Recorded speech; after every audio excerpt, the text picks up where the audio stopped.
Sovereign BTC. Media, marketing, and consulting for the Bitcoin ecosystem. Online at sovereignbtc.com. And from Mass Appeal, affordable high-quality printing. Now accepting Bitcoin. Online at massappealinc.com. The Austin City Council voted unanimously yesterday to continue the fluoridation of Austin's water supply. The vote came after 45 minutes of testimony from community leaders, toxicology experts, and a mother who stated Austin's water gave her daughter dental fluorosis from her consumption of fluoridated water while pregnant. Despite the pleas to end the practice, the council passed the measure after a motion from Councilwoman Laura Morrison and a second from Councilman Bill Spellman. On Sunday, Central Texas Gunworks and Come and Take It Austin will celebrate Texas Independence Day with an open carry rally featuring music, education, and food. Participants are encouraged to bring long guns and pre-1899 black powder revolvers. Central Texas Gunworks will also be unveiling a Bitcoin ATM inside the gun store. Texas Firearms Freedom will hold a training session for those interested in working on constitutional carry through the state legislature. The event begins at 2 p.m. at CTGW off 321 West Bend White Boulevard, Suite 203 in Austin. A government contractor based out of Fort Worth, Texas, has been awarded a $145 million contract from the Department of Homeland Security to build security towers along the border. EFW will be tasked with building fixed towers capable of detecting, tracking, identifying, and classifying suspicious activity along the Arizona-Mexico border. EFW is expected to begin creating the towers later this year. Support for Liberty Beat comes from Dorothy Erminger at Capstar Lending. Dorothy can walk you through the ins and outs of buying a home. Give her a call, 512-343-6494, or apply online at calldorothy.com, NMLS 216624. Support comes from My Magic Mud, available at Brave New Books, or online at mymagicmud.com. And from Brave New Books, online, bravenewbookstore.com. This is the Liberty Beat for Friday, February 28, 2014. Check out the website at thelibertybeat.com. Mt. Gox has filed for bankruptcy protection. The Tokyo-based firm announced the latest move for the troubled Bitcoin exchange Friday. USA Today reports CEO Mark Karpeles, speaking in a Tokyo courtroom, seemed to suggest a hacking attack into the exchange led to the loss of 750,000 Bitcoins from users and an additional 100,000 belonging to the company. Karpeles, in court, issued an apology to Mt. Gox customers, saying he is sorry for the troubles he has caused. The Federal Reserve has no authority to regulate or supervise Bitcoin. The word came Thursday from Federal Reserve Chair Janet Yellen when testifying before the Senate Banking Committee. The Guardian reports she was questioned about the digital currency by Senator Joe Manchin, who on Wednesday wrote to the Fed, the Treasury, and other regulators, warning that Bitcoin is disruptive to our economy and should be regulated. Yellen said there is no intersection between Bitcoin and banks under the Fed's authority, meaning the Fed has no ability to regulate it. The Department of Energy's Oak Ridge National Laboratory has partnered with Cincinnati Incorporated to create a faster 3D printer capable of printing objects larger than the average printer. Oak Ridge National Laboratory hopes to print objects at 200 to 500 times the current average speed and 10 times the average size. ORNL will work with Cincinnati Inc. to adapt a laser cutting machine to include 3D printing software. ORNL has also recently announced a partnership with Local Motors they hope will lead to 3D printing a vehicle. Support for Liberty Beat comes from Liberty Stickers, the world's most dangerous bumper stickers. Online, libertystickers.com. And from GrowYourOwnGroceries.org, homegrown food on every table. That's GrowYourOwnGroceries.org. This is the Liberty Beat for Friday, February 28, 2014. I'm Brian Hagan reporting.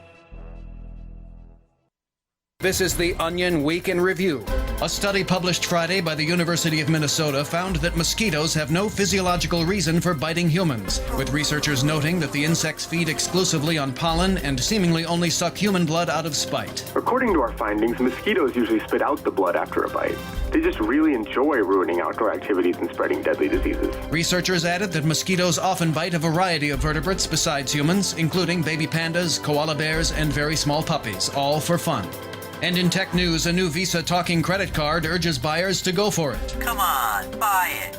You know you want it. In other news, the utterance of a secret password grants customers access to a long-rumored 18-inch Subway sandwich. It's easy to tell what an area man would look like as a skeleton, and a longtime teacher retires without changing a single student's life. This week's scheduled interview with the surly and forlorn Matthew Modine was cut for time and is doomed to never be seen. For more, visit theonion.com/newsbeat.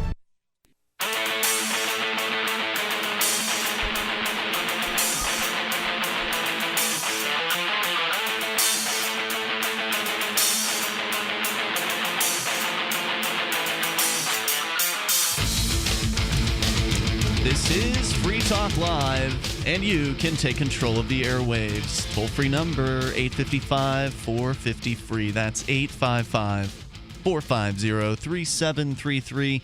That's the Pro XPN toll-free line.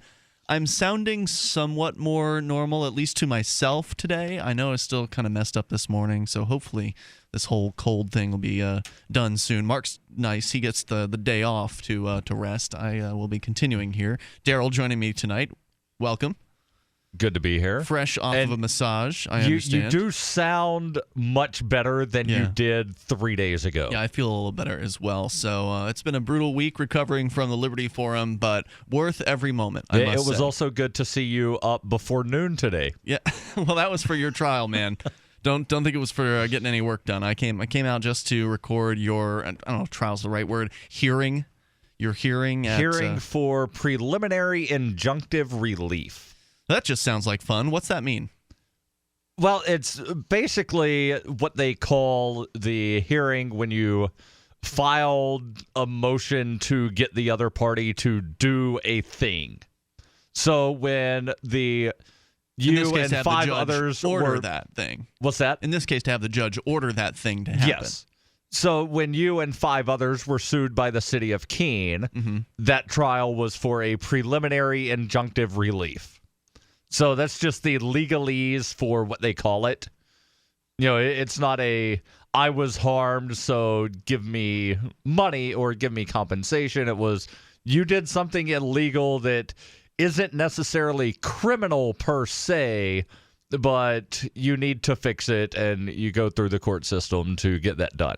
Now, you and several others have filed this lawsuit against the Keene School District. Yes. It has to do with some shenanigans that went on at the local, what they call a deliberative session.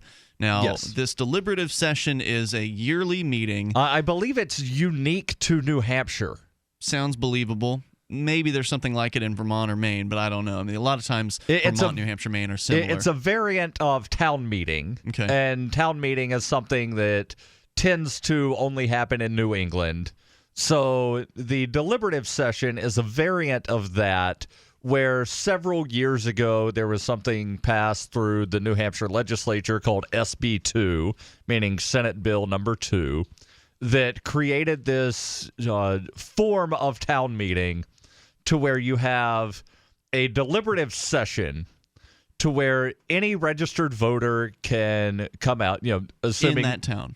Right, assuming that the voters live in that town or municipality, or in this case, the school district within the border of the school district in the city of Keene.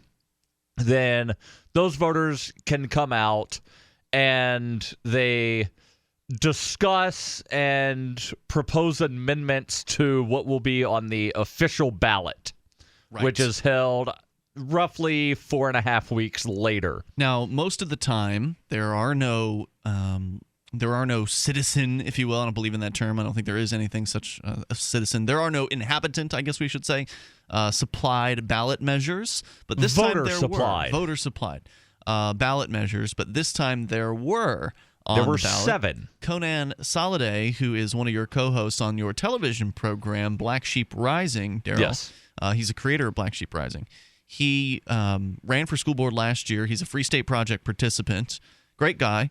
He took the time to hit the streets and gather petition signatures, 25 petition signatures per question that he submitted. So he gathered, a couple hundred signatures almost to get these things on the ballot. That's a fair amount of work. As someone who's done some petition gathering before a number of times, it's a challenging thing to go out there and put yourself out there, especially if you're introverted, and try to actually get people's attention, try to hold their attention to the point where you can explain to them why you need a petition signature, and then actually get the petition signatures. Yes. This is a huge hassle.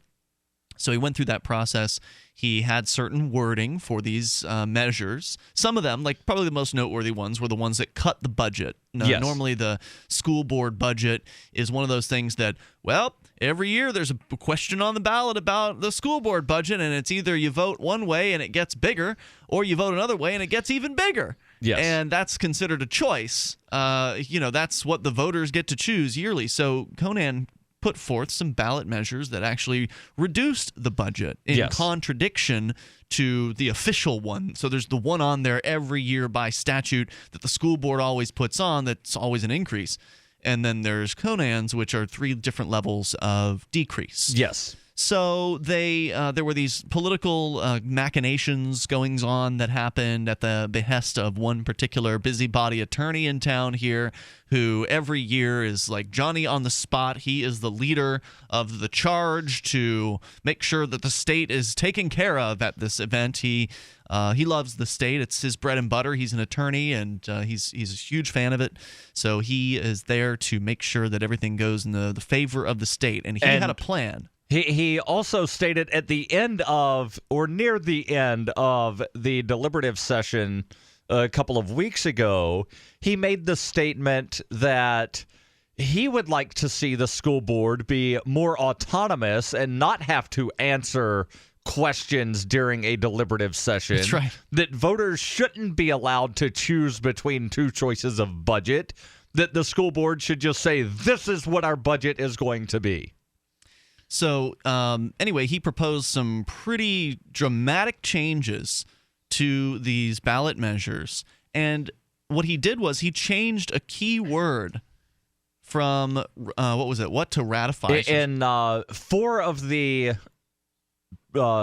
articles that were petitioned, it would either remove or repeal an authority of the school board. Right. He changed it to ratify. Changed remove and repeal to ratify. Meaning that the question would then mean, should the school board ratify, which means say, yay! Should the district ratify the authority of the board? Yeah. Which means that if you vote yes, then you're affirming that they have this right. If you vote no, then you're saying saying, not to. I don't think they have this right, but there's nothing binding on a no vote. Right. So basically, he turned those ballot measures into nothing, essentially. Yes. He turned them into a waste of space on the paper. The biggest insult that could be possibly have done to Conan and his efforts and the efforts of the individuals who signed those petition signatures. And he basically said, well, you didn't bring your 25 signers out here to the deliberative session, so you lose. Democracy, we win. And it was disgusting, a disgusting display. And your argument, Darryl, in the court case that you filed about this, because you have since sued, you and 3 other voters in the Keene area have sued the school board over them accepting these changes, over them not only accepting the changes, but plotting to make these ballot measures obscure, even if the changes weren't put through. I don't know if your suit addresses that, but they actually there's a certain order that these measures were supposed to appear in, and the way Conan had written his measures had the expectation that they would appear toward the end of the order. So after, there was like 7 or something official measures, and then Conan had another 7. Something like that. Right. And so Conan's were supposed to originally come last. Well, the school board made the decision to move some of his, or all of them, I'm not sure. The 3 related to the budget were all moved to the beginning of the ballot. The 3 that were critical to have at the end of the ballot, they moved to the beginning of the ballot to essentially try to neuter him before this local attorney got his hands on him. So, I mean, it was just top to bottom corruption and just scumminess. I did not address that point. Okay, right. And the reason why is, even with those articles being placed number 2, 3, and 4 on the ballot instead of at the end, you could still lawfully amend to change the words this shall supersede any previous budget to this shall override or repeal the budget in Article 5. If you could get the votes to do it at this session, which you never would have been able to do. We were severely outnumbered by the teachers it was basically the teachers versus the Liberty people. And they had us good. But we're going to come back with more here because I thought you did a great job in court today, and I'll post the footage, by the way, from this session that we're talking about on our Facebook. More coming up. Free Talk Live. So I'm interested in getting some Bitcoins. Well, you could buy Bitcoins with cash through a bank deposit, but that's not anonymous. Think about it. Banks won't even let you wear a hat or sunglasses. And they require a signed deposit slip, which catches your fingerprints by design, so any curious bureaucrat can monitor what you're doing. Yikes. So how do you buy Bitcoins while staying off the radar? You gotta try MoneyPackTrader.com. MoneyPackTrader.com allows you to spend your cash at Walmart or almost any drugstore or convenience store, wearing anything you want without providing any identifying information, and then receive the Bitcoin safely. That sounds great, but what's the catch? There's no catch. Buying truly anonymous Bitcoins can be done in a day and at a reasonable price. Visit MoneyPackTrader.com to learn how to purchase as many Bitcoins as you want with real privacy. I'm going right now to MoneyPackTrader.com. That's MoneyPackTrader.com.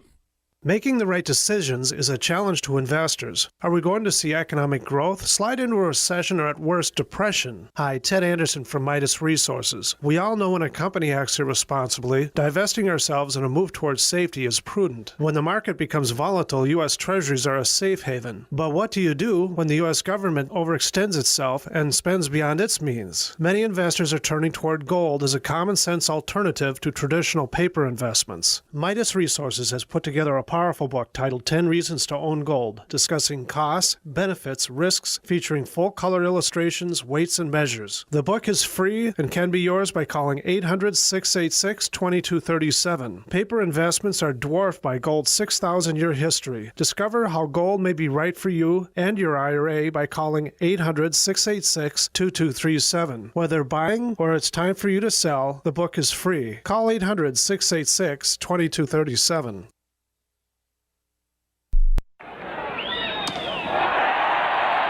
I'm Nick Soboleski, a SelectQuote agent with a true story of how SelectQuote goes to bat for you buying term life insurance. A while back, a man called me who had had prostate cancer. He asked if I could beat a very high quote another life insurance agent had given him. I said, let me see. Well, I took his pertinent information, then shopped the highly rated, price-competitive companies we represent, and found one who pre-approved him for a premium way below what he had been quoted. When it comes to term life insurance, no other company touches SelectQuote's experience and expertise in finding the right policy at the right price for almost anyone. How about you? For your free quote, call 1-800-945-1041. That's 1-800-945-1041. 1-800-945-1041. Or go to SelectQuote.com. We shop, you save. The three most important things you can do for Free Talk Live are: 1, share one episode a week on Facebook or in some other social networking site. 2, buy the things you buy online through shop.freetalklive.com. 3, give $5 a month to the AMP program. You likely buy all kinds of things online. Amazon is the largest online retailer. You can get what you need at the same prices with free Super Saver shipping by going to shop.freetalklive.com. Please do your online shopping at shop.freetalklive.com. Shiny badges on your jacket. Shiny badges start a conversation with your neighbor or your doctor or your family or your school. Now there's teachers and lawyers and business executives, and they all wear shiny badges and they all reject the state. Shiny badges on your jacket. Shiny badges show the world that you reject coercion and aggression and oppression by the state. ShinyBadges.com. You can connect with the Liberty Radio Network via our Facebook page at facebook.lrn.fm. That's facebook.lrn.fm.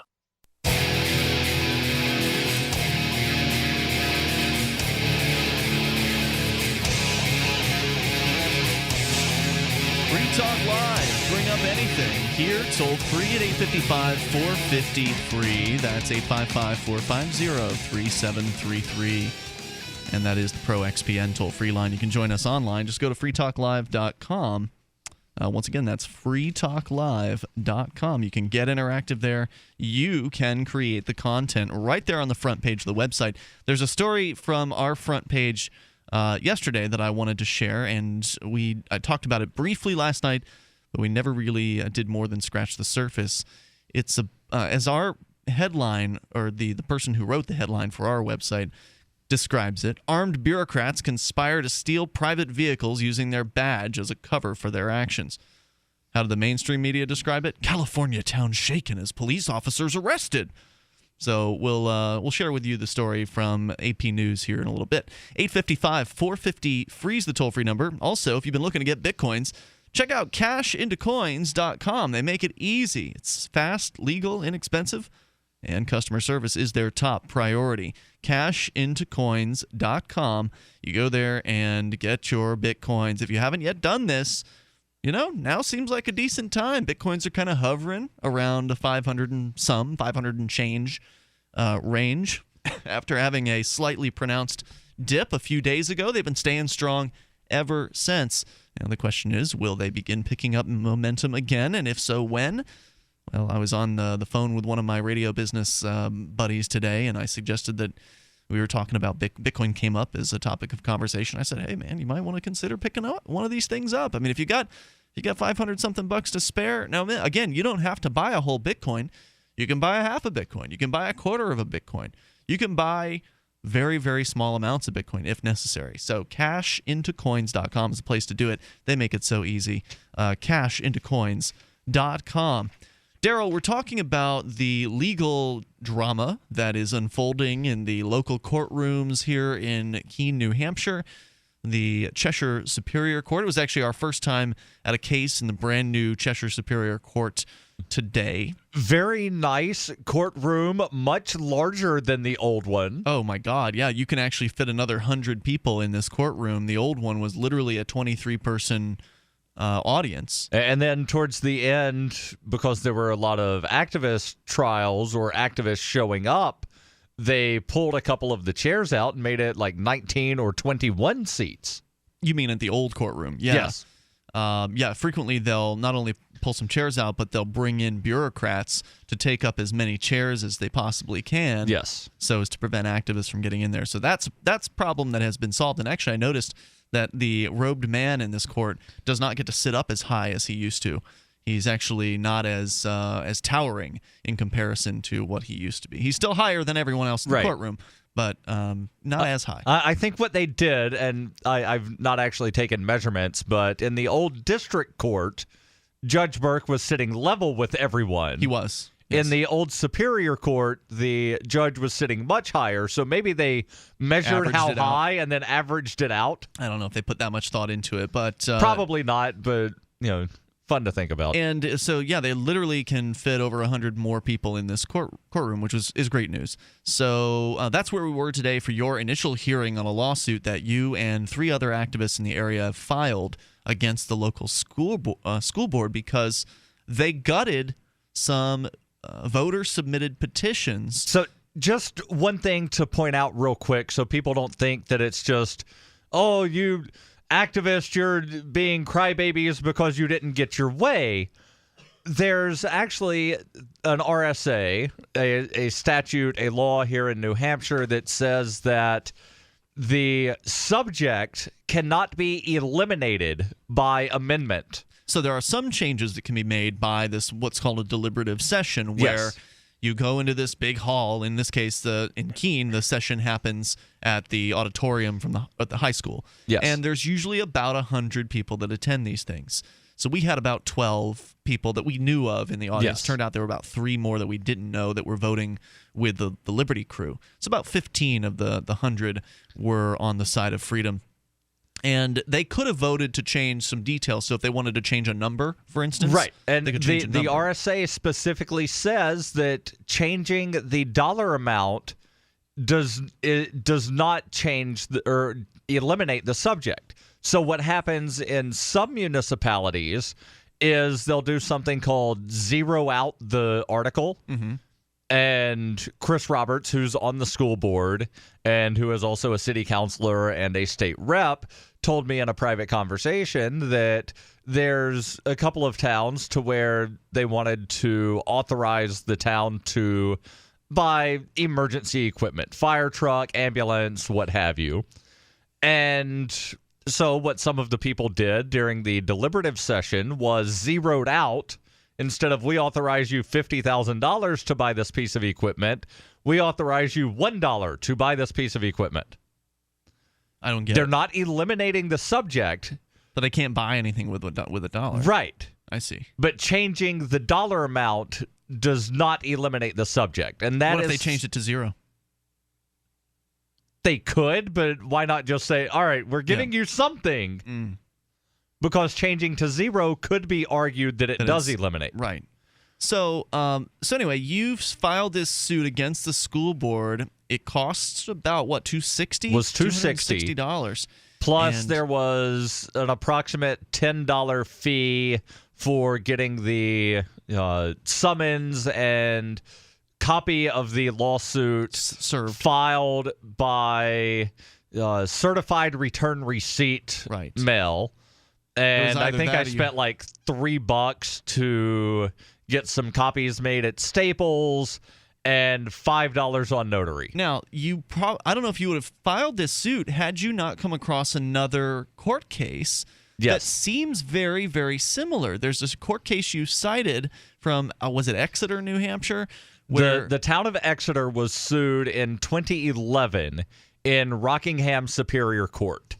And what happened in Exeter, and this was right after the RSA was amended to say that you cannot eliminate the subject. So what happened there, the voters during the deliberative session added the word not before the verb. Mm-hmm. And by the way, these voters are always teachers. So anything that comes in, the people that attend these deliberative sessions are teachers and other staff from the schools. That's it.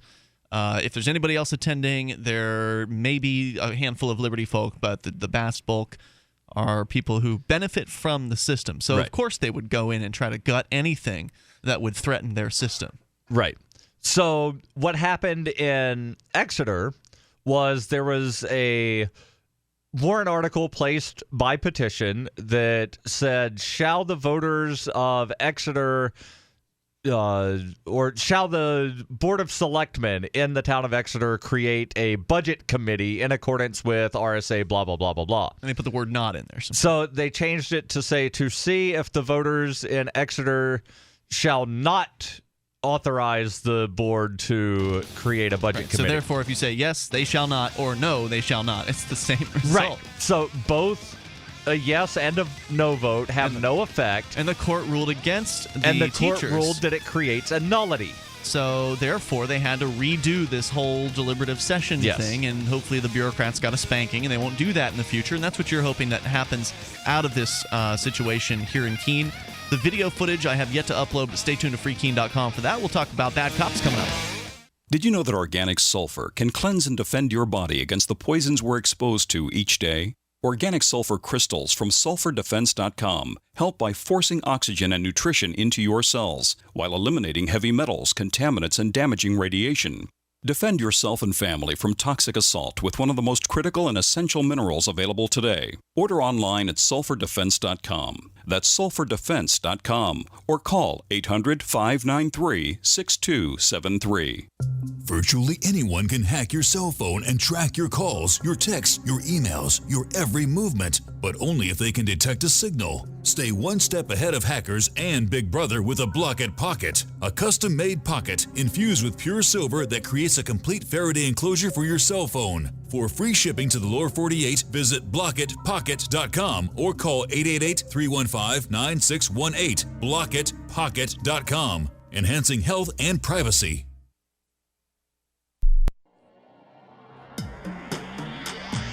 Free Press Publications is an independent alternative media and publishing company founded in June 2009 with the mission of ensuring a free press for the freedom movement and is committed to spreading the message of peace, freedom, love, and liberty. FPP also gives new authors an avenue for publishing freedom-oriented material. FPP brings you daily news and commentary at fpp.cc, as well as weekly news in the FPP Freedom Minute and Peace, Love, Liberty Radio at fppradio.com. The monthly newspaper FPP News at news.fpp.cc and books at shop.fpp.cc. Find FPP online at fpp.cc. That's fpp.cc, as in Creative Commons. Stop harming your body with coffee from grocery stores or most chains. Start making a difference, 1 cup at a time. We've partnered with Camano Island Coffee Roasters to offer you a free pound of BuzzBox coffee. It's organic, so no harmful pesticides or toxins. Shade-grown, meaning less acidity and no heartburn. Try the best of the best for free. Just cover shipping. 10% of future purchases go toward helping us give the gift of human freedom around the globe with at least 100 microloans via World Vision. Go to coffee.freetalklive.com.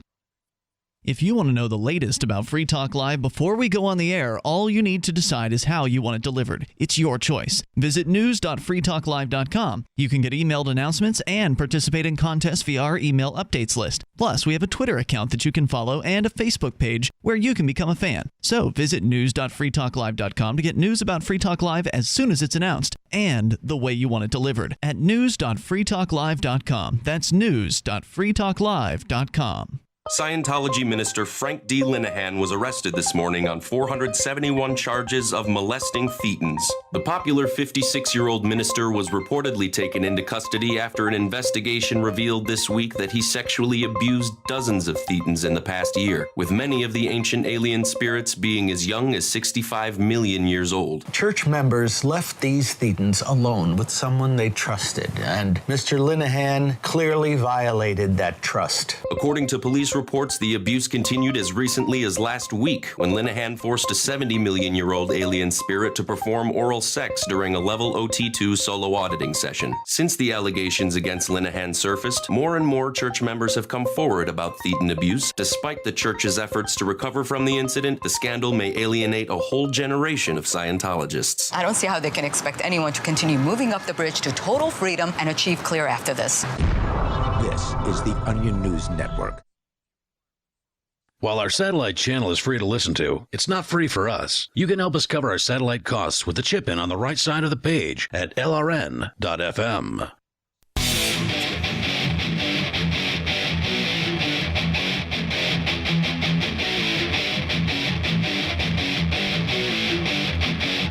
This is Free Talk Live, and we're here to take your calls about what you want. Just dial in toll-free at 855-450-FREE. That's 855-450-3733. With you tonight, it's Ian. And Darryl. Darryl is here, courtesy of fpp.cc. That's his website. He does a newspaper, fresh issue, actually just released, today? Issued, I picked it up yesterday. From the printers? Yeah. Yes. Is it online at the same time as it is printed? I have not yet put it online. I will get that put up tonight, generally within a day or two. Cool. Of the first day of the month is when I get it put up online. So grab the FPP news over at fpp.cc. And there's all kinds of Darryl-related audio also available at fppradio.com. Including the daily 5-minute newscast. Oh, yeah. Are you enjoying that so far? I am. Okay, yes. Cool. You got to love that because it's a real dedication on your part. And I know that people appreciate that you're the only person doing a 7-day-a-week liberty-oriented newscast, which is awesome. So fppradio.com, go and grab those. Blockchain.info. We talked about getting Bitcoins earlier at cashandcoins.com. But in order to get your digital hands on Bitcoins, you have to have a wallet in which to put them, and blockchain.info can help you with that. They can make it easy and free to have a Bitcoin wallet. Blockchain.info. Go and get yours today.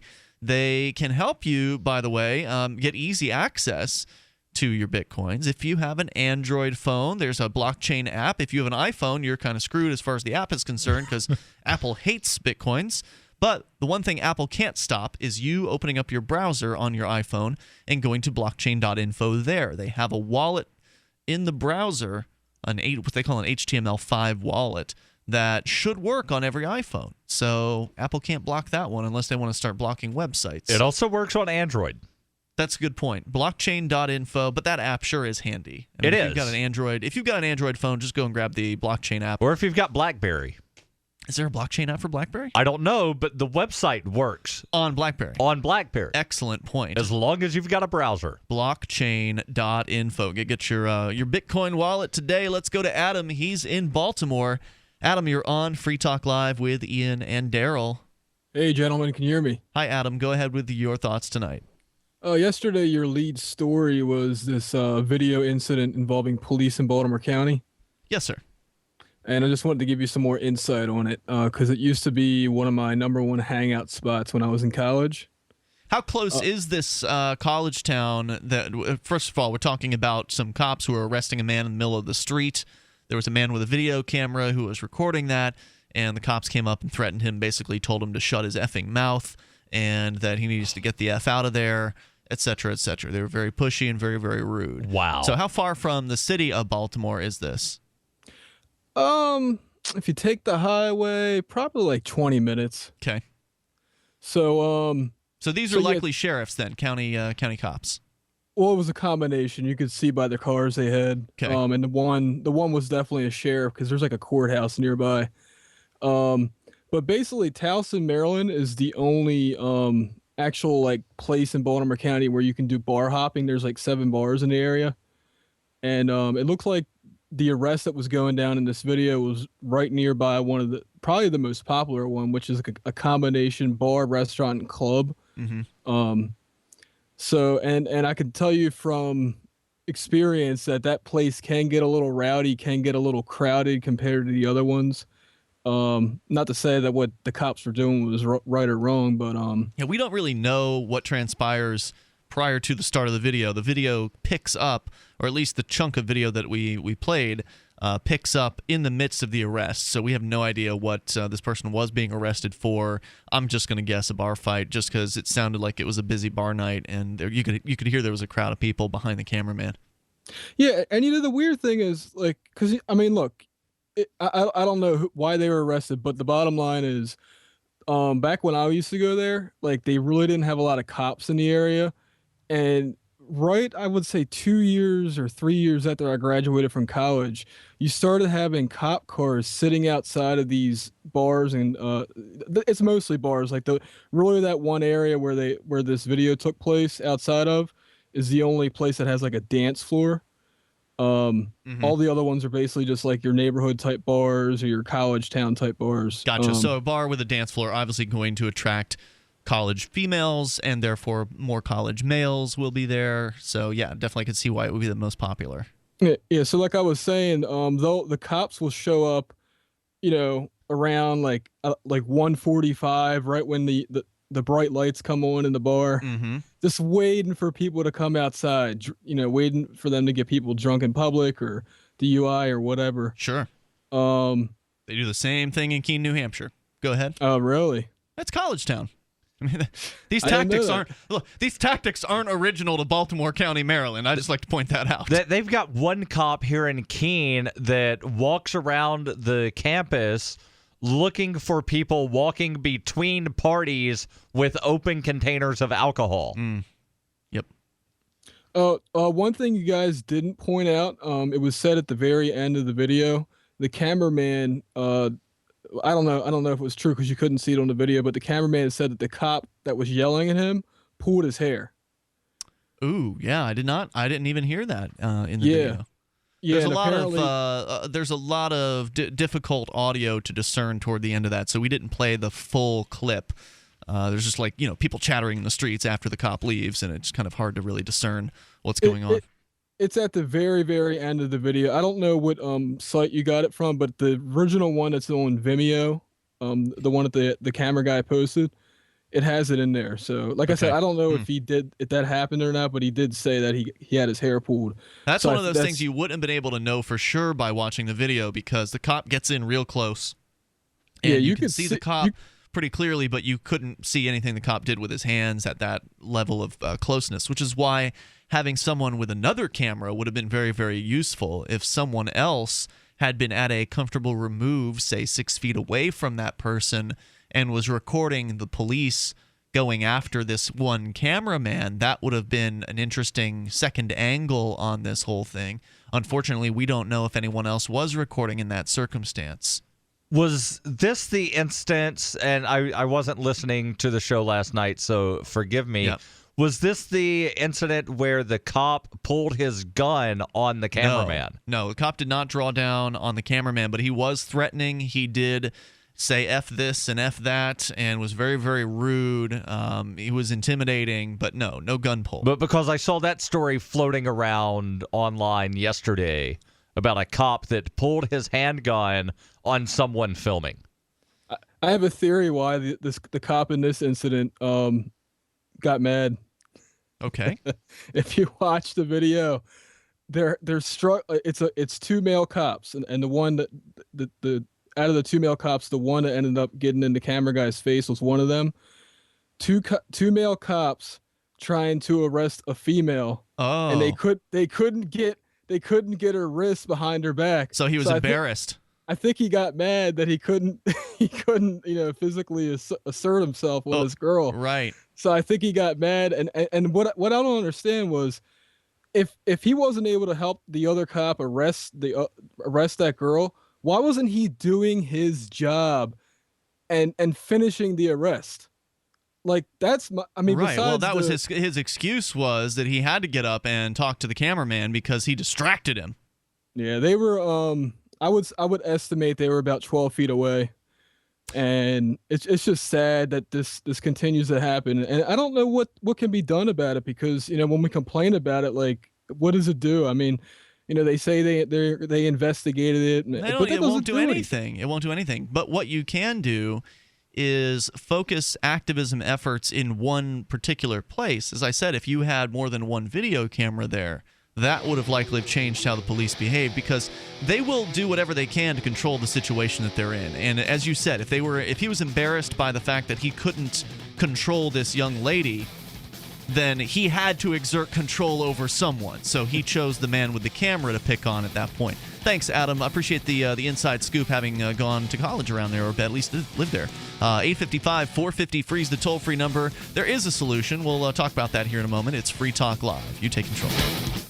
Did you know that a Nobel Prize was awarded for a medical discovery that improves your sexual performance? It's true. Nitric oxide was discovered to improve your sexual performance. It also miraculously improves your heart health, blood pressure, energy levels, your immune system, diabetes, arthritis pain, even your memory and mood. That's why millions of men and women have begun taking nitric oxide boosters as daily supplements. And right now, we're releasing free bottles of Peak Nitric Oxide so you can discover the benefits for yourself. Be one of the first 100 callers at 1-800-941-9498. After extensive research and clinical tests, nitric oxide has been described as the miracle molecule of the 21st century. Taken once a day, you'll not only begin feeling years younger, but we'll also send you free test strips to prove it works. Discover how to get your free bottle of Peak Nitric Oxide and free test strips at 1-800-941-9498. Be one of the first 100 callers. 1-800-941-9498. Hey everyone, have you heard about the No hair removal device that's sweeping the globe? If you want to go weeks without shaving and get smooth, professional quality results, here's our favorite host, Cheryl, for No hair removal. Thanks. Hey gals, I love talking about my No. It's this cute little hair removal system that you can take with you and use almost anywhere at home or on the road. No more expensive in-office treatments, painful waxing, and no more wasting your valuable time. Got unwanted facial hair? No has patented thermocon technology that works on all hair and skin colors, so it's perfect for using on all body parts. And now you can take advantage of this incredible risk-free trial. Get the No, the facial kit, a travel case, and a $100 discount shopping card, and you don't risk a penny to try it. Try the incredible No hair completely risk-free. Call 1-800-953-6062. That's 800-953-6062. 800-953-6062. What if the key to achieving liberty in your lifetime was to move together with others who think like you? Liberty activists are joining the Free State Project, which is over 70% of the way to its goal of 20,000 participants. And they're already making the move to New Hampshire. The successes are piling up and are proving the Free State Project is a real movement and no longer just a great idea. When you're planning your move, consider Keene. Keene is famous for its civil disobedience and non-cooperation, and there's plenty of political opportunity as well. From demonstrations and vigils to outreach and volunteering, there's a lot going on in Keene. Keene is the liberty media capital of the world, with television, talk radio, and more, all originating here. Though it's more than just activism, with regular social events each week. See what's happening at freekeene.com and get connected with video, audio, free books, a forum, and activist tools you can download and use in your area at freekeene.com. That's freekeene.com. Here's a chance to do a little activism while you're cruising Facebook, Twitter, or Google+. Between the LOL cats, the recipes, the hot girls, and the inspirational sunrise memes, Free Talk Live's posts pass by your newsfeed. Like them, comment. It gives us more exposure. If you don't see our posts, click like at facebook.freetalklive.com and then hover over it to click Get Notifications. It's an easy way to spread the ideas of liberty a bit further. I know you're busy, but you can spare that 1/10 of a calorie it takes to click on something. facebook.freetalklive.com. Free Speech Me is a free software plugin for Firefox that allows you to effortlessly view .bit websites. .bit is a new type of web address that's not controlled by any government or corporation. You can register a .bit domain today using the inexpensive cryptocurrency Namecoin. .bit domains are extremely resistant to being shut down or hijacked by governments, corporations, or criminals. If anyone ever shuts down your .com website, users will still be able to effortlessly get to your site using your .bit address and our Free Speech Me plugin. Go right now to freespeechme.org. Help get LRN.FM into more ears. Visit promote.lrn.fm for a free bumper sticker, flyers, banners, graphics, and more. Promote.lrn.fm.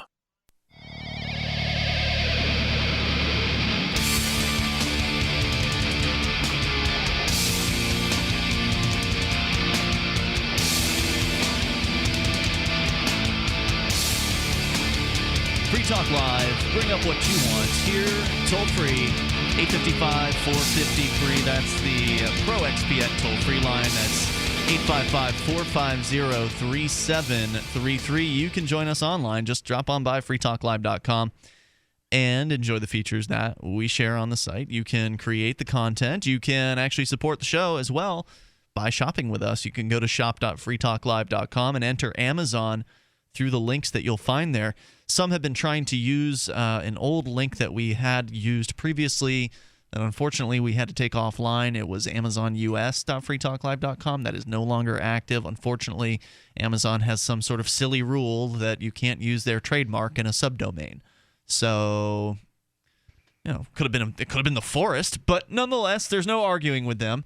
So we had to pull the Amazon US subdomain. So if you want to reach Free Talk Live's Amazon URL, you have to go to shop.freetalklive.com. You'll find the Amazon Canada, Amazon UK, and Amazon US links. If you want at that point, you click the right one that's good for you, and then as soon as you get to Amazon, as soon as you land on that Amazon landing page, that's when you want to bookmark that. So bookmark that, and then you won't ever have to go back to shop.freetalklive.com to get your shopping done. When you go to shop.freetalklive.com and click one of those links, Free Talk Live will get a portion of the purchase price. And that makes a big difference for us when you shop through Amazon, through our links at shop.freetalklive.com. So thank you to those of you who have taken the time to do that. If you haven't yet done so, we sure would appreciate it if you did. Shop.freetalklive.com. We were talking with Adam in Baltimore about these Baltimore cops arresting somebody and then threatening a cameraman during the middle of the arrest because they can. It was totally wrong what the police did. This cameraman was not interfering with them. He wasn't getting in their face.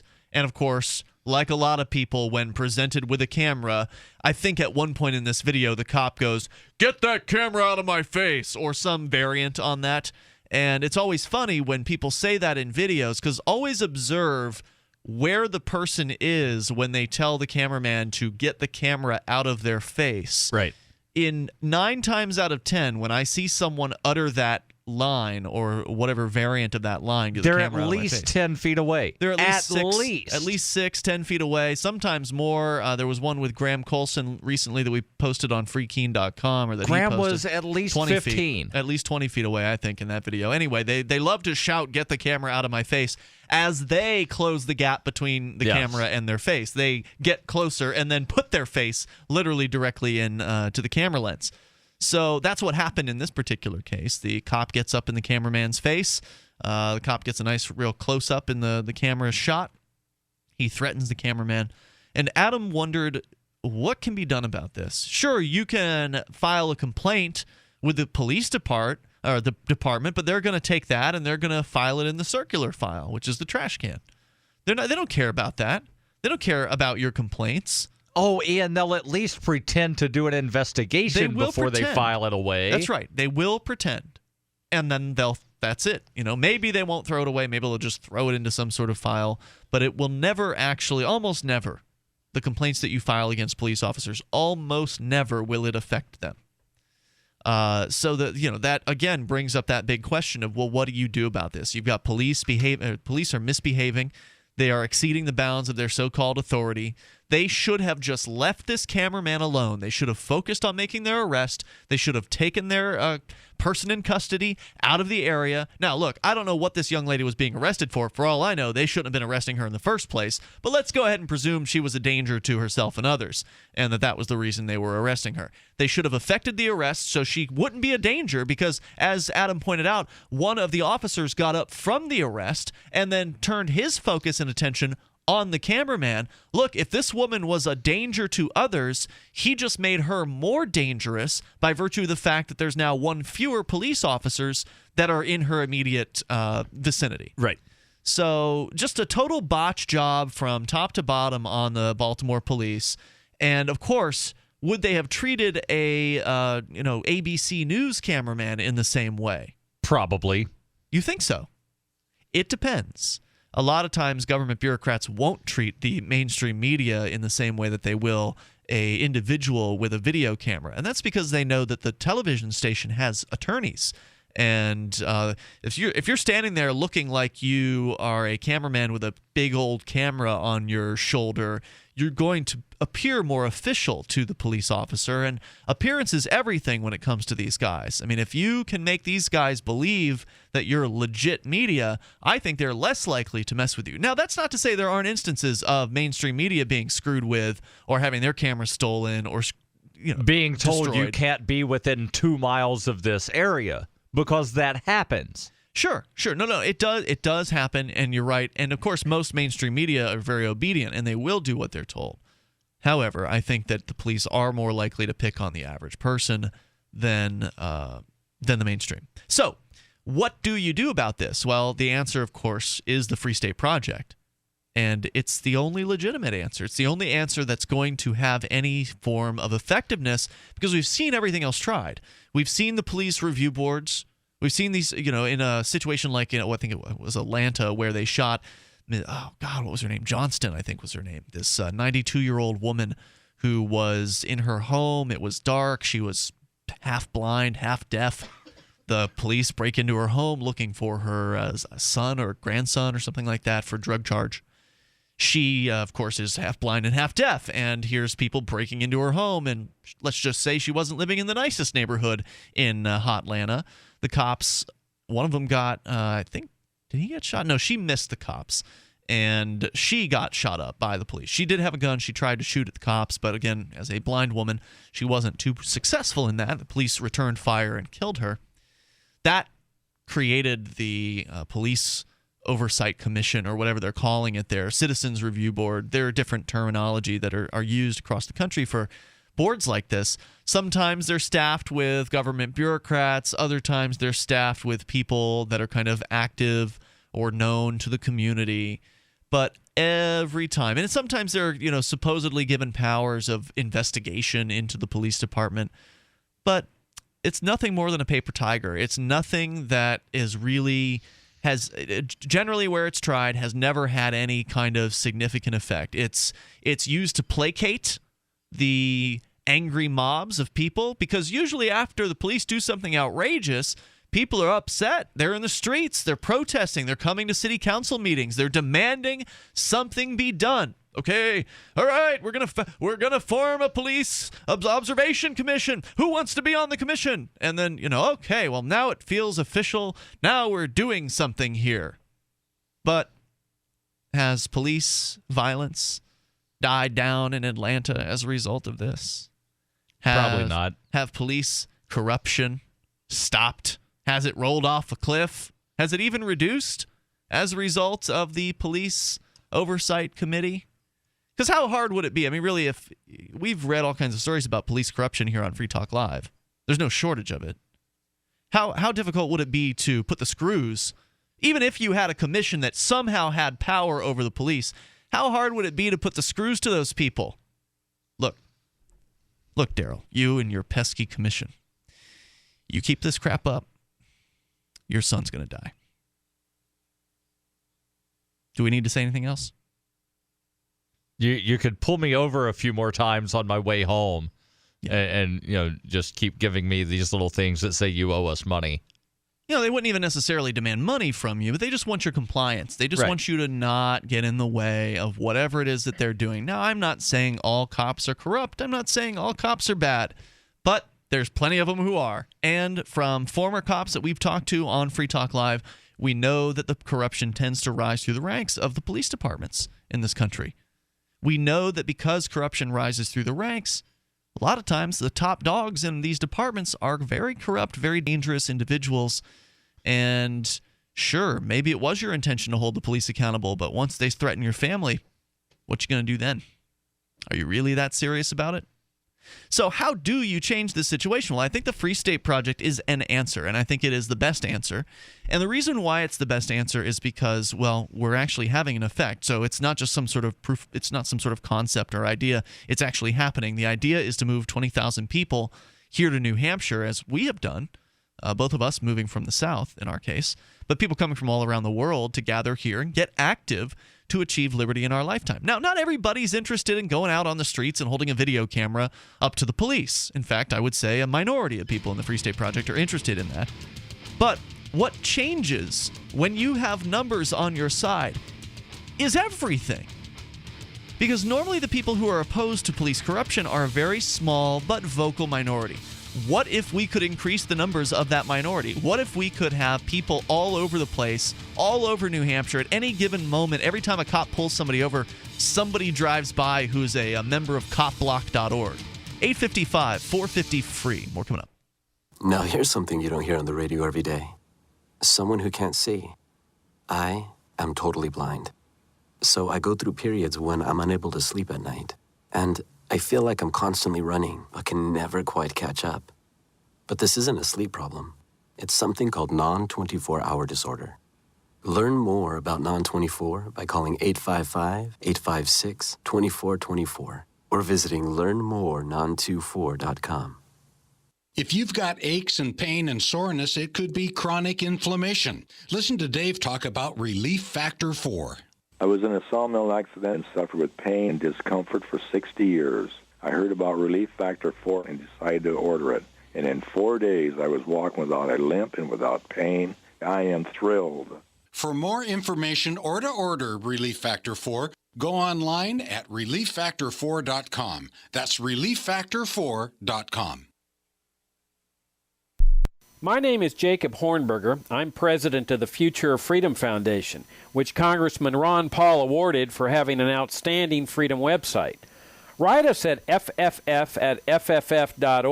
and we'll send you a free 3-month subscription to our monthly journal of libertarian essays and our booklet, Economic Liberty in the Constitution, which George Mason University economics professor Walter Williams praised in a recent column.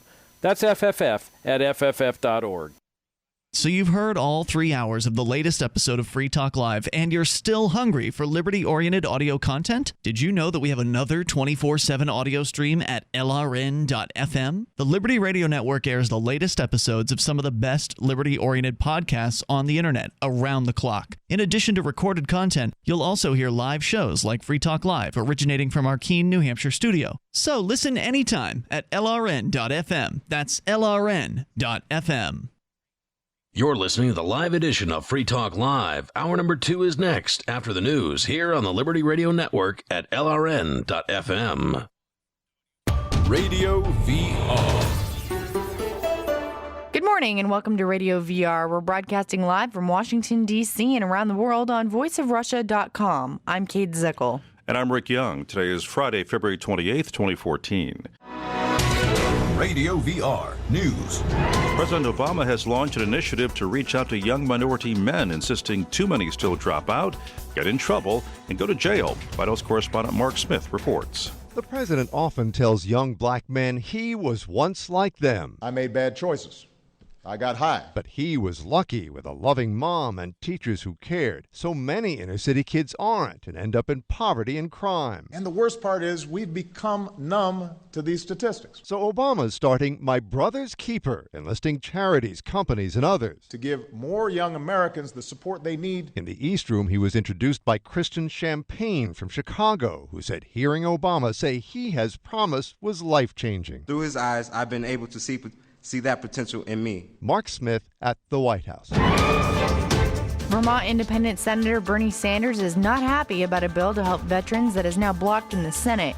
Correspondent Jerry Bodlander has the details. The $21 billion measure aimed to expand education, job training, and other benefits for veterans, as well as make more of them eligible for care at government hospitals. But Republicans prevented the measure from clearing a procedural hurdle, unhappy about cost, and because they weren't allowed to vote on adding new sanctions against Iran. Vermont Senator Bernard Sanders railed against the GOP. This legislation is about supporting veterans, pure and simple. Republicans say they want to help veterans, but also want to keep an eye on spending. Jerry Bodlander, Capitol Hill. A California senator is asking federal health investigators to review what has caused a sudden polio-like paralysis in about 20 children in the state. Correspondent Jackie Quinn has the latest. California Senator Barbara Boxer's written to the head of the Centers for Disease Control and Prevention, saying we need answers about the cause of polio-like paralysis affecting about 20 children in the past year and a half. Boxer wants an investigation into whether the illness can be traced to a virus or environmental factors. While the CDC explores the request, one agency health educator says the cases of acute flaccid paralysis are within a normal rate for the population. There's no indication the cases are linked. Most of the children have not recovered the use of their limbs. I'm Jackie Quinn.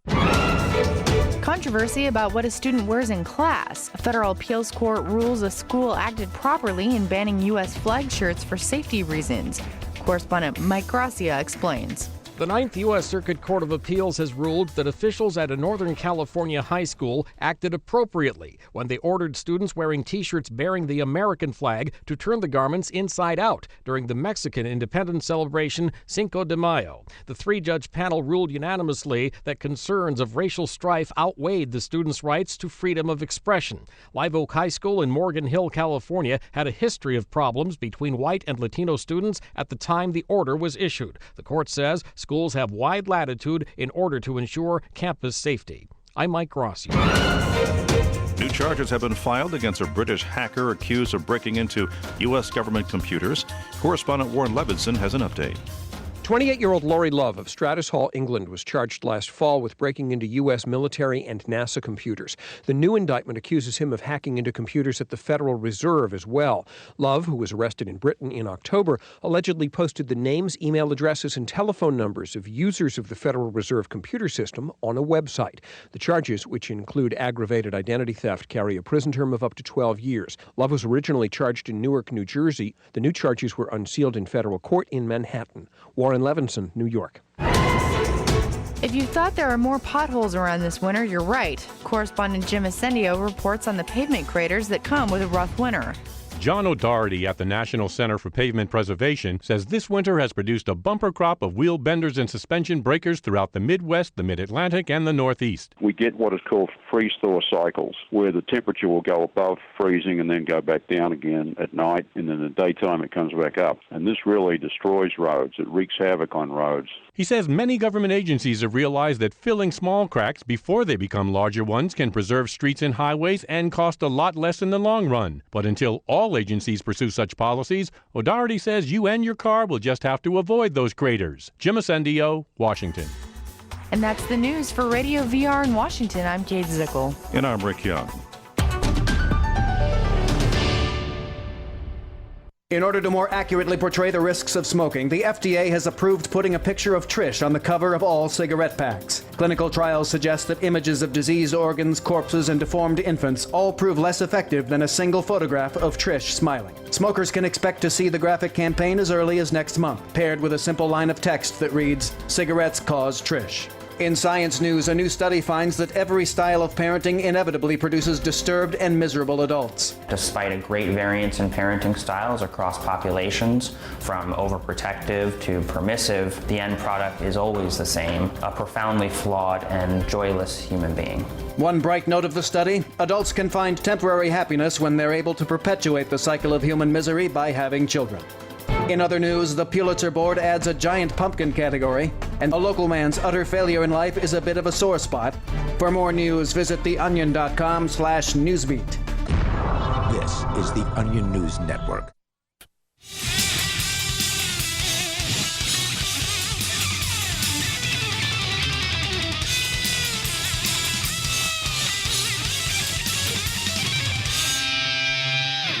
This is Free Talk Live. Bring up whatever you want here. Toll free at 855-450-FREE. That's the Pro XPN toll free line.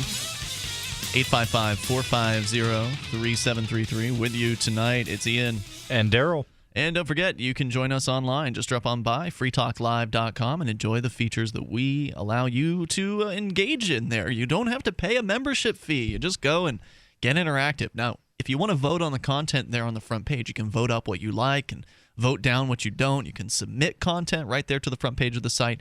You do have to take the time to have a freetalklive.com account and also a reddit.com account. You link the two accounts together in a very simple process, and it should be very easy for you to interact with the front page of the website. And when you submit stuff to the site, could be YouTube video, could be a blog post, it could be a news item, whatever. You just submit it there, and others get to vote on it. You get to vote on things, too, all for free at freetalklive.com. We were talking about police corruption and what can be done about it, and I didn't feel like we got into too deep, or as deep as we should, as far as what can actually be done. I kind of threw out the Free State Project as this panacea of, just move to New Hampshire. Numbers will solve everything. That's kind of where I left off in the very last segment. And yes, numbers will make a big, big difference. It'll make a difference, one, on the street when it comes to police interactions. So the video that we were discussing last night and that Adam called in about from Baltimore tonight was of Baltimore County Sheriff's officers arresting a young lady, apparently, in the middle of a street in a college town about 20 minutes outside of Baltimore. And there was a videographer that was maybe about 12 feet away, according to Adam, who apparently has drank at the very same bars in this town, so he knows the area. So about 12 feet away, a guy with a video camera, and the cop threatens this guy. Cop gets up from his arrest, targets the cameraman, and threatens him, and is very, very rude, says the F-bomb at least a couple of times, and is very intimidating, gets up in his face, etc. Demands that he leave, tell him to shut the F up. And the behavior is clearly out of control and totally unnecessary on the part of the police officer. But what would change? All right, so if we had a second person in this situation, that cop would not have been able to be as intimidating to both of them, because you can only get up in one cameraman's face at a time. It's just not going to work out for him to split himself into more than one officer. And so that would mean a second officer would then at that point have to get up from the arrest. And as soon as you get enough cameras on the scene, the cops are going to be outnumbered completely. And they just won't do that stuff. If they don't have the numbers to control you, they won't even try. So numbers make a huge difference on the scene, number one. Number two, the other thing that can make a huge difference is the Free State Project. The idea is to bring 20,000 people here into New Hampshire to get active to achieve more liberty in our lifetime. So first of all, we can see changes happening in the state house. we'll see, hopefully, repeals. There's been a proposal for decriminalization of marijuana this year that seems to be going well thus far. It hasn't gone through the House, but we're still working. It's still in action. There's a proposal for legalization still on the table that has not yet gotten completely through the House. It was voted and approved by the House, but it's now being reviewed by the House. They're going to vote on it again. So there's this long kind of political process. Right, because they had to add the financial note and then send it through the Ways and Means Committee. Yes, there's a bureaucratic process involved. But the point is that these things are moving forward, and they're moving forward because we've got liberty activists here who are making a difference. We've got people who are getting elected. So over time, as the 20,000 Free State Project participants make the move here, more and more influence. We'll start to have more influence in the State House. We'll see some of these bad laws being repealed to where, maybe if, let's say, this young lady was being arrested for marijuana or something stupid like that, well, then that arrest won't happen at all in the first place. So there'll be even less to pay attention to what the police are doing. Maybe they'll only start arresting people who deserve it, who are actually violent and a threat to others. That would be nice. So there's that possibility for change with the Free State Project. But another, I think, one of the most important and maybe undiscussed aspects of what can happen, and I think what will happen with the Free State Project, is we can change the narrative. Not just from the fact that we have our own media and Darryl, you do some radio shows, you do a TV show, yes. I do this radio show, I program a radio network, etc. We have this media that we're creating. You do a newspaper. So we can tell the story in the way that is accurate to reality instead of telling a story about how the police are heroes and how dare these activists and how dare this cameraman, this police-centric, police-oriented, pro-police version of the events. We can talk about a more objective version of the events, publish objective video of those events, and show people what's really going on. And as people who are part of the Free State Project start to integrate into their communities, going to church or going to, community groups, play groups, homeschool groups, etc., sports, whatever it is that people do with their free time, where they meet other people who aren't necessarily in the liberty community. They meet just average folk from New Hampshire. There are plenty of people who've had bad experiences with the police. I mean, almost everybody at some point has been pulled over, and it doesn't feel good. Even if ultimately, after the pullover, you ended up with a warning and you kind of felt better about that, usually the initial pullover, the experience, the feeling that you get from having the cop with his lights on behind you, not a positive sensation. And if you're somebody who gets a real warm feeling in your stomach because of that, I'd love to hear from you. But most people I know don't feel good when they get pulled over by the police. So it's not uncommon for people to feel uncomfortable about the police.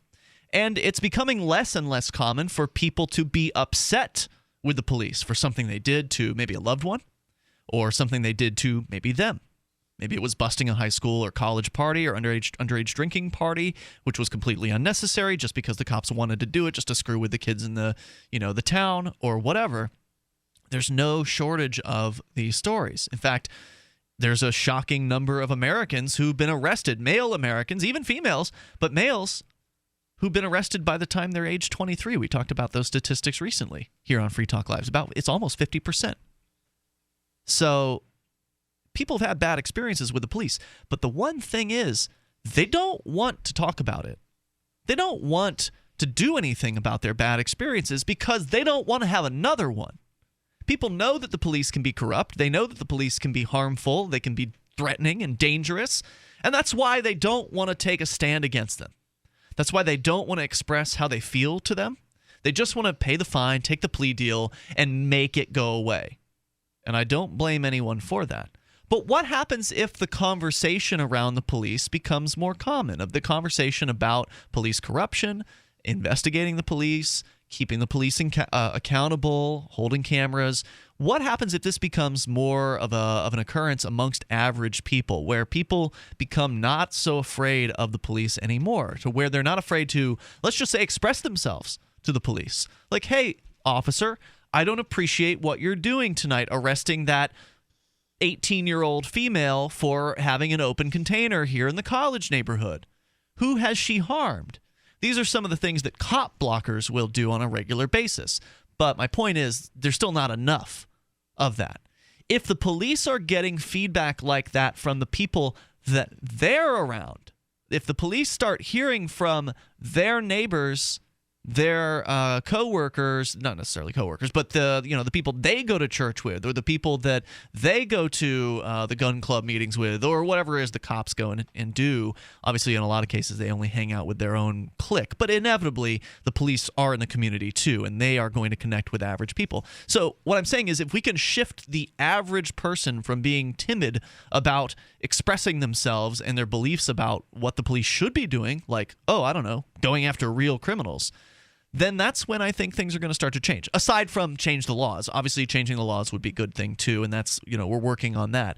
But you also have to change the people in order to see the laws change as well. And so if people aren't afraid to say to the police, hey, that's wrong, you shouldn't do that. You should be leaving these college students alone. They're not hurting anybody. Hey, that guy, he just had a plant. Why are you messing with him? If they start hearing that from people every time they're making an arrest in public, it's going to grind on them. Yes. Because the police want to feel like heroes. They want to feel respected. So that's something that can change, I think, with the Free State Project. freestateproject.org. You can go and learn more about it. There's more on the way. You can take control. Got some corrupt cops on the way. It's Free Talk Live. I want to share something important that will not only improve your life, but the lives of many others as well. And all you need to do is drink coffee. I'm not talking about harmful store-bought or chain coffee. No, this is truly the best of the best coffee. We've partnered with Camano Island Coffee Roasters to offer BuzzBox. With every purchase, 10% goes towards our efforts to give the gift of human freedom by providing at least 100 microfinance loans via World Vision. So literally, just one cup at a time, you're having an impact and helping make a difference in the world. And one sip will have you buzzing to family and friends. To prove just how good it is, we're giving a free pound of coffee to everyone in the audience. All you do is cover shipping. Go to coffee.freetalklive.com. BuzzBox coffee is organic, so it contains no pesticides or toxins. It's shade-grown, so less acidity and no heartburn. It's top 1% Arabica grade and gives people the opportunity to own their own coffee farms. Join us in making a huge impact at coffee.freetalklive.com. Gold. It's like nothing else on Earth. From the Romans through the Renaissance, from the Industrial Age to the Space Age, gold has weathered the test of time. For 6,000 years, gold has remained the ultimate store of wealth. According to the World Gold Council and the U.S. Mint, demand is at an all-time high. The stage is being set for the reemergence of gold as the common-sense alternative to a fiat paper currency that gets weaker every day. Midas Resources is proud to offer the hard-hitting report that arms you with the truth you need to protect you and your family from the Fed's plans for your hard-earned money. Don't gamble with your future. Call Midas Resources today and ask for your free copy of As Good as Gold. Call 1-800-686-2237 for the report the Fed hopes you'll never see. As Good as Gold can be yours by calling 800-686-2237. If you have ever thought about owning gold, you must read this report. Call Midas today at 800-686-2237.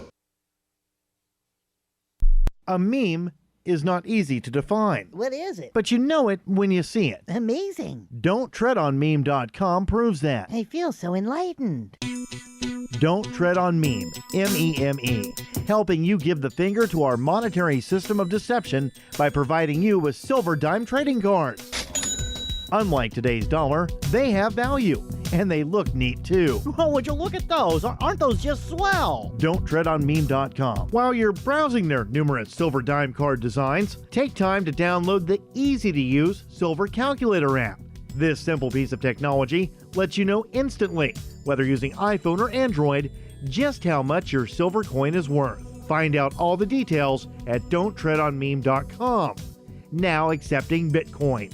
Don't Tread on Meme, your path to a voluntary society with honest money. Don'tTreadOnMeme.com, serving you faster than the Fed prints money. Free Talk Live has partnered with Amazon, the largest internet retailer. Imagine a department store category, and Amazon has it. Books, electronics, office products, furniture, jewelry, automotive, toys, clothing, sporting goods, and dozens of other categories. Now you can shop and support Free Talk Live by entering Amazon through our website. Go to shop.freetalklive.com, and Amazon will send us a portion of your purchase. You're going to do the shopping anyway, so remember to enter through our site at shop.freetalklive.com. That's shop.freetalklive.com. This is Mark of Free Talk Live. We've been witnessing a meltdown of the economic engine that powers our country. With a printing press tethered to Washington bureaucrats and New York central bankers, how can we trust paper money? For years, I've been buying gold and silver from Midas Resources, and you should too. Call 877-357-9938 for a free book titled 10 Reasons to Own Gold, or go to gold.freetalklive.com. Again, 877-357-9938. 877-357-9938. This is the Liberty Radio Network, broadcasting the latest liberty-oriented audio content 24 hours a day at LRN.FM.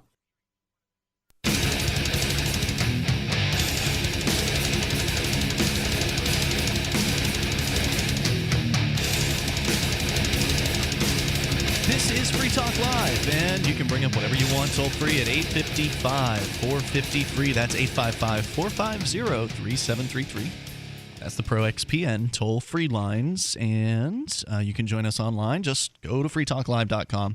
We've got listening choices. Broadband, midband, and narrowband versions of the show are available to you. Just go to listen.freetalklive.com.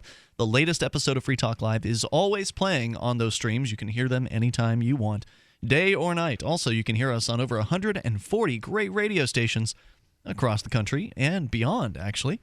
You can get a list of those stations at listen.freetalklive.com. Our satellite listening options, you'll get details on those, like the free-to-air satellite channel that we have.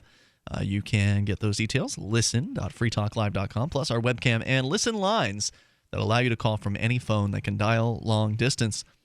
Listen.freetalklive.com for more information on all of that. Coming up next week, we as in Mark, myself, and actually Stephanie and Brian are going to be out there as well, in addition to dozens of great speakers at the Texas Bitcoin Conference in Austin. I've never been to Austin before. Now, Darryl, you lived in San Antonio. Yes. For a while. Did you ever make it to Austin at any point? I made it up a couple of times. Was it weird? Fairly strange. We'll find out. I've never been to Austin before. It's where the state capital is, and any city with the state capital is always weird. Okay. All right. I'll give you that. So I've never been. I've been to Texas a couple times, but never to Austin. So I'm looking forward to it, especially given the supposed Liberty community that is there. So I know there's going to be a lot of Liberty people at the Texas Bitcoin Conference, folks like Ben Swan, Jeffrey Tucker, Stefan Molyneux, and then, of course, lots of Bitcoin people are going to be there as well, like Jason King. He is currently running across America, starting in Miami, and he's expecting to be in Austin at the time of this event. Is he running or walking? He's running. Okay. Yeah, this guy's serious. And so lots of Bitcoin people are going to be in attendance. There are going to be 3 tracks at any given moment, meaning 3 speakers from which to choose at any given time. And big announcements coming up as well for the Bitcoin universe at the Texas Bitcoin Conference. You won't want to miss the hackathon. Go to texasbitcoinconference.com. You can still get tickets online. You can get those all the way through Tuesday. texasbitcoinconference.com, but time is running out. You can always walk up and buy your tickets at the door, but then you'll pay more than everyone else. So why not go and get them online at texasbitcoinconference.com. It's March 5th and 6th, so it's a midweek event, which should be very interesting. And apparently South by Southwest is that very same weekend. So it's going to be a big weekend in Austin. Looking forward to, or week rather, in Austin. Looking forward to seeing you there, because Free Talk Live is going to be broadcasting live at the Texas Bitcoin Conference. texasbitcoinconference.com. As we go to Jay Noon calling from Massachusetts. You're on Free Talk Live. Hey, Jay. Hey, guys. Hey, go ahead with your thoughts. Hey, so about this police stuff is one thing people don't realize is that every time they're enforcing some kind of traffic code or something, do I sound okay to you guys? Yeah, you cut out for a brief moment, but you sound clean. Go ahead. Okay. Anyways, they're enforcing these laws, or actually not even laws, codes, against persons. If somebody wants to take a minute and look up the definition of person wherever they may be, whatever state they're on, you're going to see the definitions will say corporation. So in order to understand these codes a little better, take the word person and replace it with corporation. Yeah, but Jay, come on. I've looked this up before. They don't always just say corporation. Sometimes the definition of person does talk about a natural human being.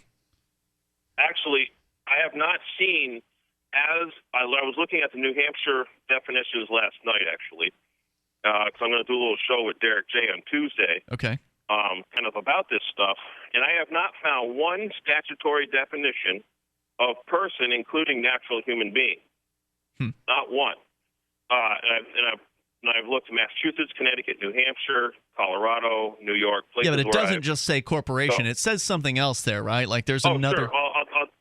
Yeah, like New Hampshire actually says corporation or individual. Yeah, there you go, individual. And another thing is, but what's the definition of individual? All right, what is it? If you take the word individual and you break it down into its root words, it is divide and dual, and the prefix of in meaning not or opposite of.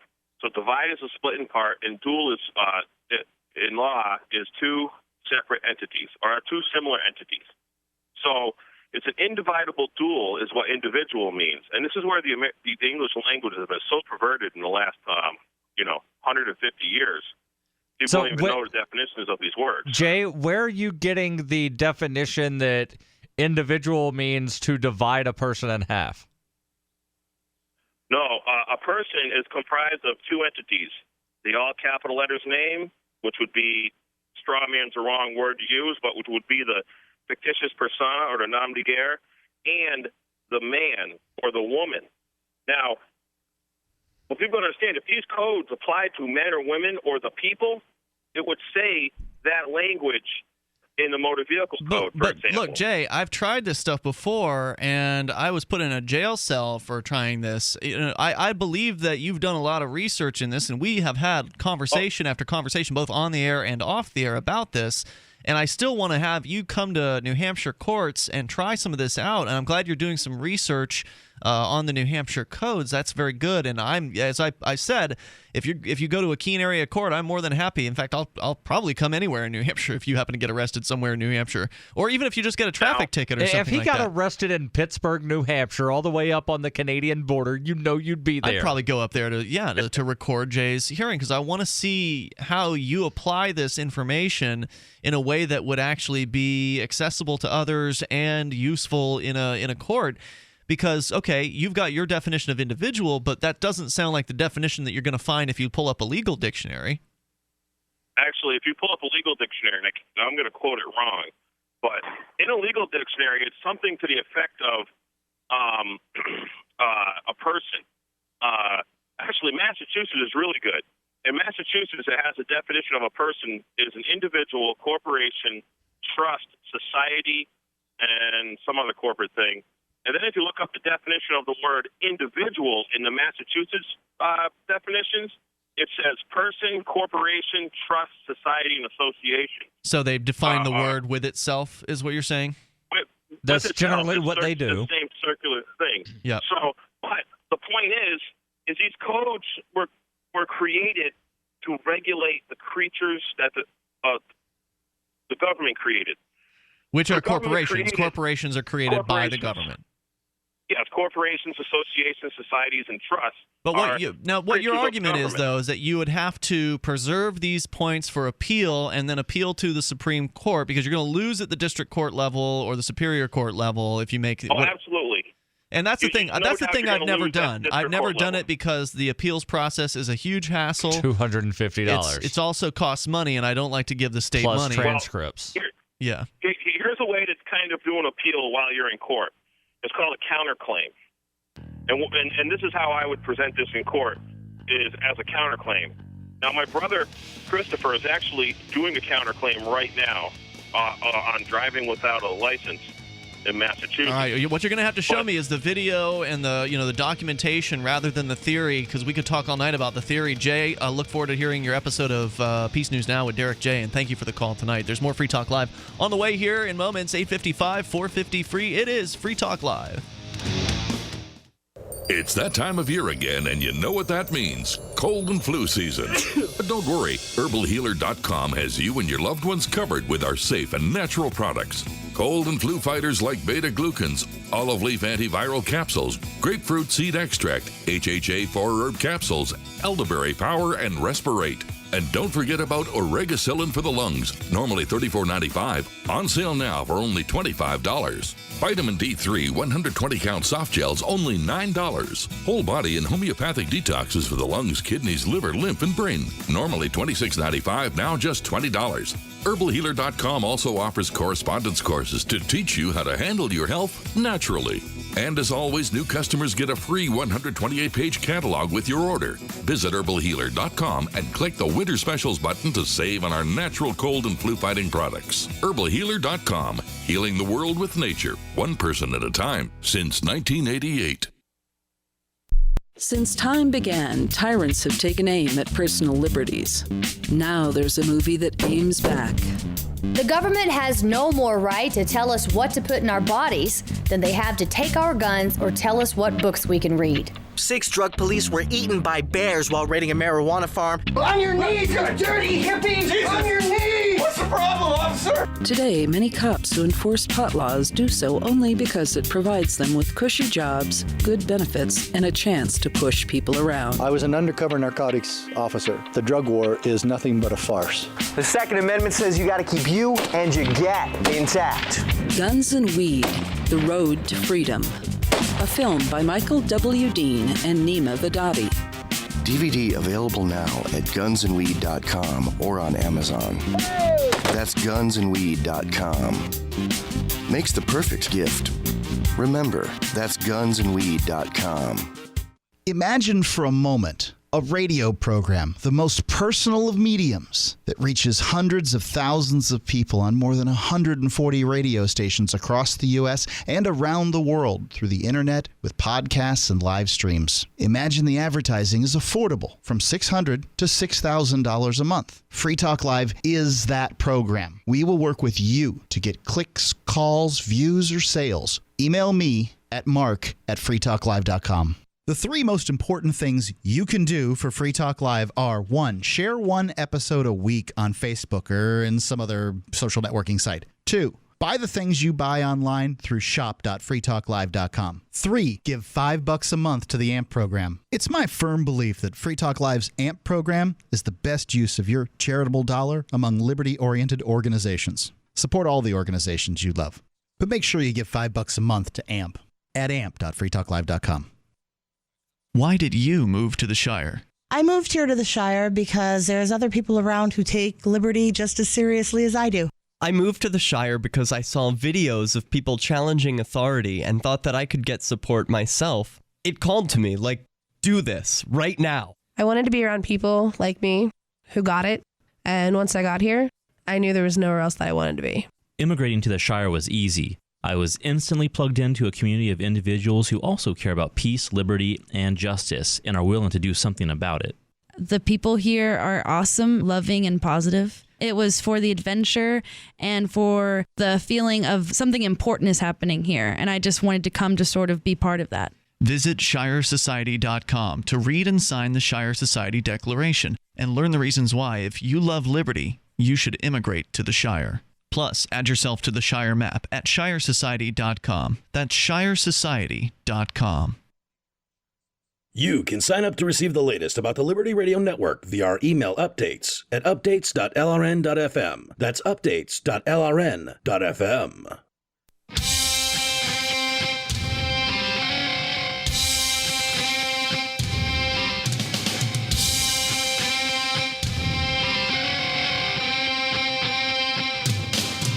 This is Free Talk Live, and you can bring up what you want right here. If you decide, you may do that. 855-450-FREE, or you can sit back and listen. We'll talk at you.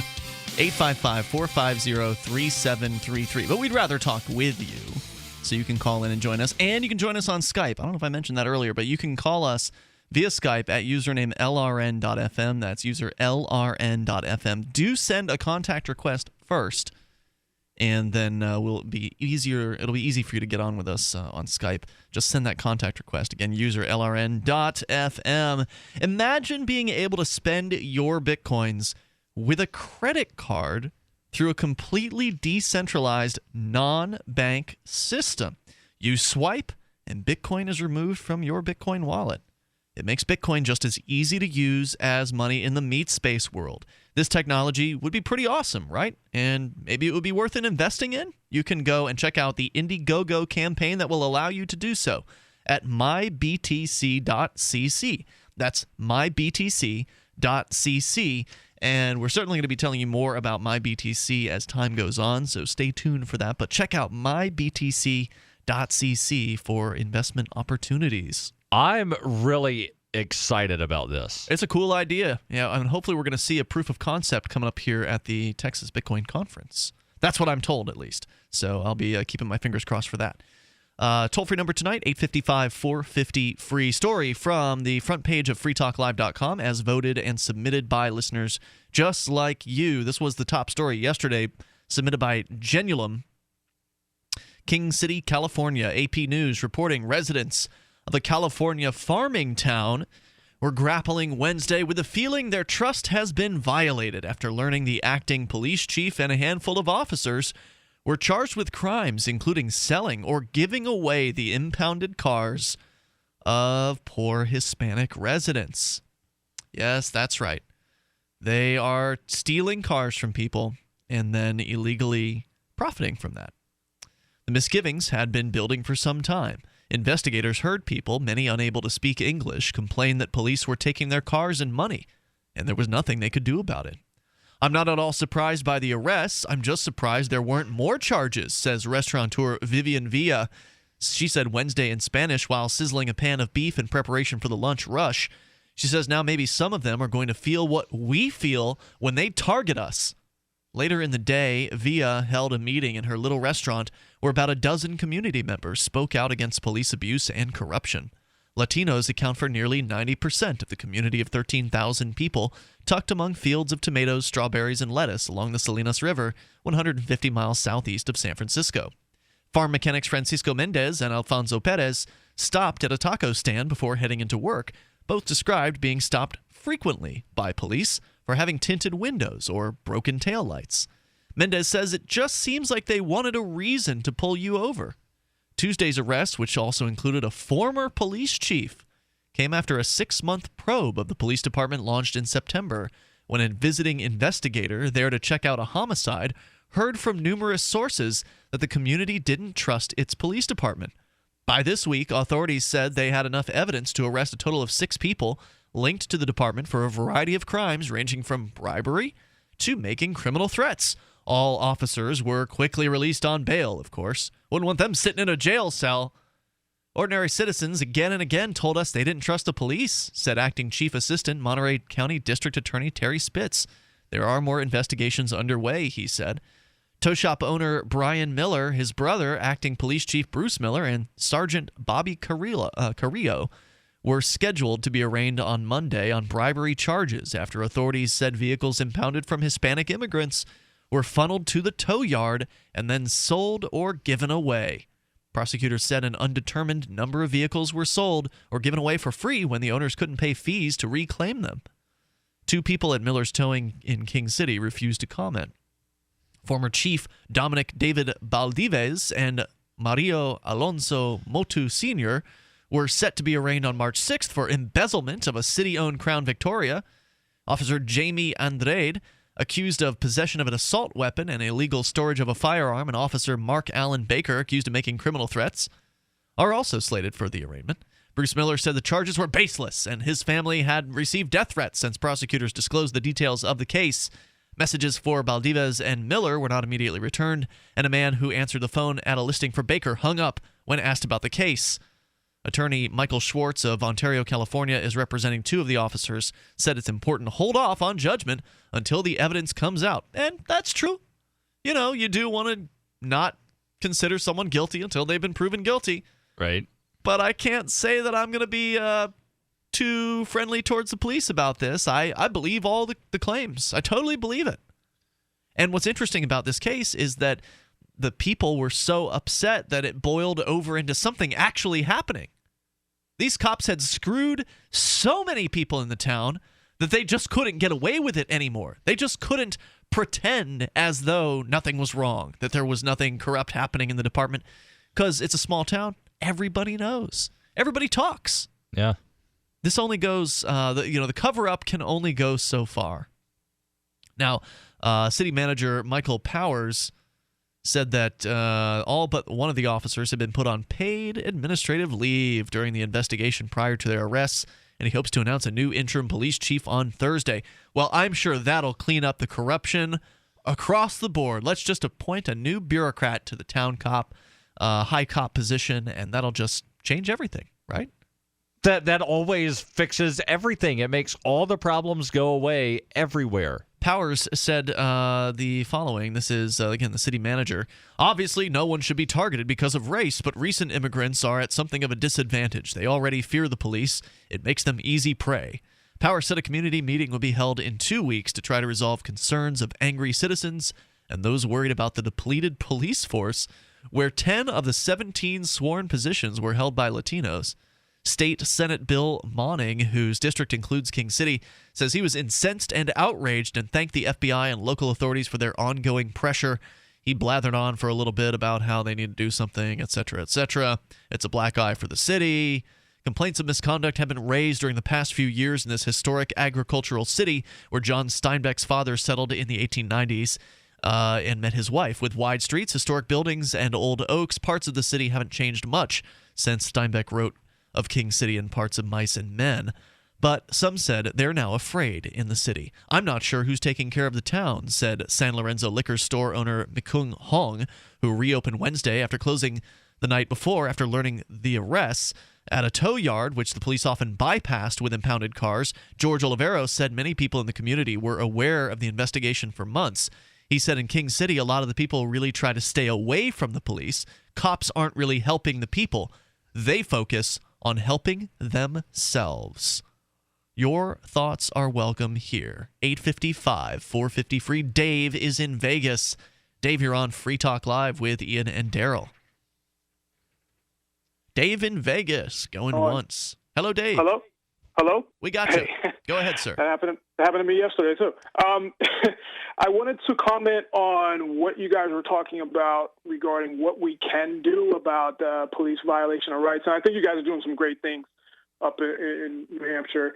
But I think part of it is, too, is that we need to change some of the actual laws that allow the police to do this. In Las Vegas, they had one of those review boards that you were talking about earlier, and basically it was just a recommendation. So the sheriff just said, well, whatever, I don't care, I'm not going to listen to you. And we had about half the board quit maybe like 4 or 5 months ago because he didn't listen. In the state of Nevada, if it's okay, I wanted to read this real quick. Sure. There's the law, the adjustable homicide by public officer. If anyone wants to look it up, it's NRS 200.140. So it says, and this is really scary when you listen to this. It says justifiable homicide by public officer. Homicide is justifiable when committed by a public officer or person acting under the command and in the aid of a public officer in the following cases. And this is where it's like, basically, they can kill you for anything. All right, stand by. If you want to share that, Dave, we'll bring it back here in a moment. Yeah, sure. How the cops can legally murder you. It's not murder when they do it. 855-450-FREE. It's justifiable. 855-450-3733. You can take control here on Free Talk Live. Do you need to lose weight? Then listen up. Right now in your area, a breakthrough weight loss supplement is being given out risk-free to 50 callers of this station. The active ingredient HCA is pure, potent, and has been known to cause impressive weight loss. So please take no more than 2 capsules a day. To experience results for yourself, call now. But hurry, supplies are limited. Call 1-800-311-5680. Garcinia Plus contains all natural ingredients with no chemical additives or preservatives. However, if your weight loss is too rapid, please reduce down to 1 capsule every day. A recently published clinical study found the active ingredient HCA, found in Garcinia cambogia, resulted in significant weight loss by appetite suppressions and reducing emotional eating by boosting serotonin levels. Hurry and call now before risk-free supplies are gone. Call 1-800-311-5680. 1-800-311-5680. That's 1-800-311-5680. Does advertising on the Genesis Communications radio network actually bring positive results? Let's ask Thomas Baldrick from Freeze Dry Guy. And do the GCN listeners let you know they heard your ad? Customers do let us know they've heard Freeze Dry Guy ads on GCN. They seem to be very loyal listeners to GCN, and they stay with those shows, and subsequently they stay with our business too. Looking for positive results? Contact Lee Wickenhauser at 877-996-4327, extension 107. Hi, this is Larry Smith. Sometimes bad things happen to good people. When the cleaners ruined some special clothing, all they could do was show us a sign that said they weren't responsible. But when they got the letter from one of our Legal Shield attorneys, he promptly gave us a check for $1,152. Worry less and live more with lsprotection.com. That's lsprotection.com, or call 855-340-SAVE. That's 855-340-7283. Results will vary from case to case. Hi, I'm Derek J. I don't want a politician to represent me. To me, government is the idea that one group of people can coerce everyone to comply with an edict, or face increasing punishments up to and including death. Despite perhaps the most noble of intentions, the best government services are a far cry from what could be provided for by voluntary interactions. Besides, the people who call themselves the government wage wars and put peaceful people in jail for crimes involving no victims. If Starbucks used some of its money to drop bombs, I wouldn't shop there. So why would I support the American empire? The empire does not require my consent. Derek J's Victimless Crime Spree. Watch it for free and order the Director's Cut DVD at victimlesscrimespree.com. That's victimlesscrimespree.com. You can listen to Free Talk Live on the radio, podcast, satellite, webcam, and our live streams. But did you know you can listen to Free Talk Live from any phone, anywhere? Add this number to your phone, 213-493-0308. It's a long-distance call, so make sure you're familiar with your phone's calling plan. The listen lines are airing the latest episode of Free Talk Live 24 hours a day, including our live shows. Call 213-493-0308. That's 213-493-0308. When I signed up for the Free State Project, I was excited by the prospect of moving somewhere with other people that had liberty as a goal. When I got here to New Hampshire, I was stunned by the great weather and the natural beauty. The Free State Project is helping to move liberty forward. Want to be involved? Call 888-377-2515 now to learn more about the Free State Project. That's 888-377-2515 or visit freestateproject.org. That's freestateproject.org. What's up next? Visit the Liberty Radio Network program guide to find out at shows.lrn.fm. That's shows.lrn.fm.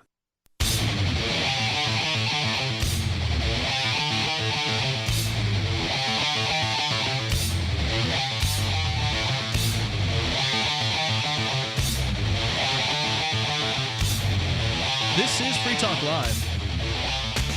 You can bring up what you want here, toll free, 855-450-FREE. That's 855-450-3733. Here with you tonight, it's Ian. And Darryl. Darryl is here courtesy of his website, which is fpp.cc. You can go check out more of his media content there. Almost all of it is free for you, fpp.cc. Now, nearly free is ProXPN. $5 a month is what you'll pay. Now, they actually do have a free tier on ProXPN, so you can go to proxpn.com/FTL and start with their free account right now. But you're going to want to upgrade to their premium account for the humongous cost of $5 a month. Let me tell you what you get for $5 a month. You get protection of your online privacy unlike anything you've ever experienced. What they do for you is they encrypt your data, whether you're on a laptop, whether you're on a smartphone, whether you're on a desktop machine, a tablet. They have software for for Windows, for Macintosh. They have iPhone and iPad software. They have Android software. There's also a way to make it work with Linux as well. So whatever operating system you're running, they probably have an app for it. You go to proxpn.com/FTL, download their app for your operating system, get it installed, and immediately you are encrypted. Everything you send and receive from your computer is encrypted by ProXPN's software, sent to the ProXPN server, And if you get the premium account, you get to choose which server worldwide that you connect to. Sent to their server, and from there it is decrypted and released to the internet. So what that does is it means that your internet service provider, you keep your same ISP. ProXPN is just software you run on your computer. It's not a new ISP. You keep your existing ISP, your internet service provider, but they don't know what you're doing anymore. Right now, they're probably logging every website you visit, every search term that you enter. And they may keep those logs up to 5 years. So ProXPN does not log your online activities. What you want to do is go to proxpn.com/FTL. Grab the app there. Get started with it right now. And then when you're ready, you can upgrade. Use our discount code on the premium account. The discount code is FTL20. That gives you 20% off for the lifetime of the account. So as long as you have ProXPN, you get that price break. If you buy the annual package, that brings the price down to $5 per month. So you protect your location by connecting to one of their servers, meaning that it looks like you're somewhere else in the world to all the websites you visit. You protect your privacy from internet service provider snooping or other snoops like Wi-Fi packet sniffing, or possibly if you're like a coffee shop, having the coffee shop admin, or at school or the work admin. These people won't know what you're doing anymore because they're just passing along encrypted data.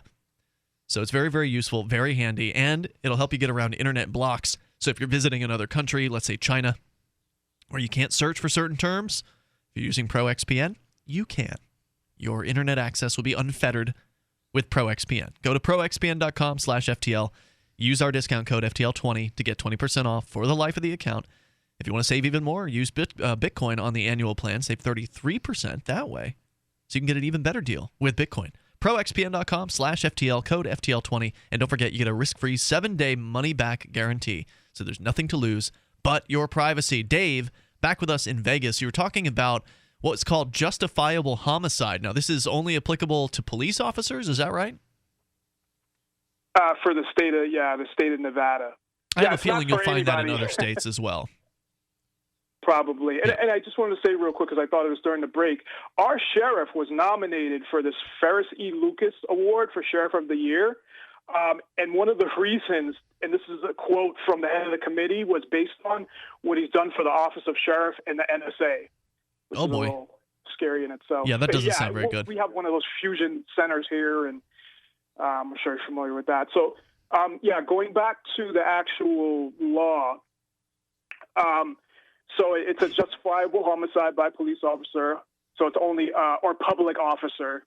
Homicide is justifiable when committed by a public officer or person acting under the command and in the aid of a public officer in the following cases. And there's a list of cases, but it's pretty, small sentences, so I can go through it real quick.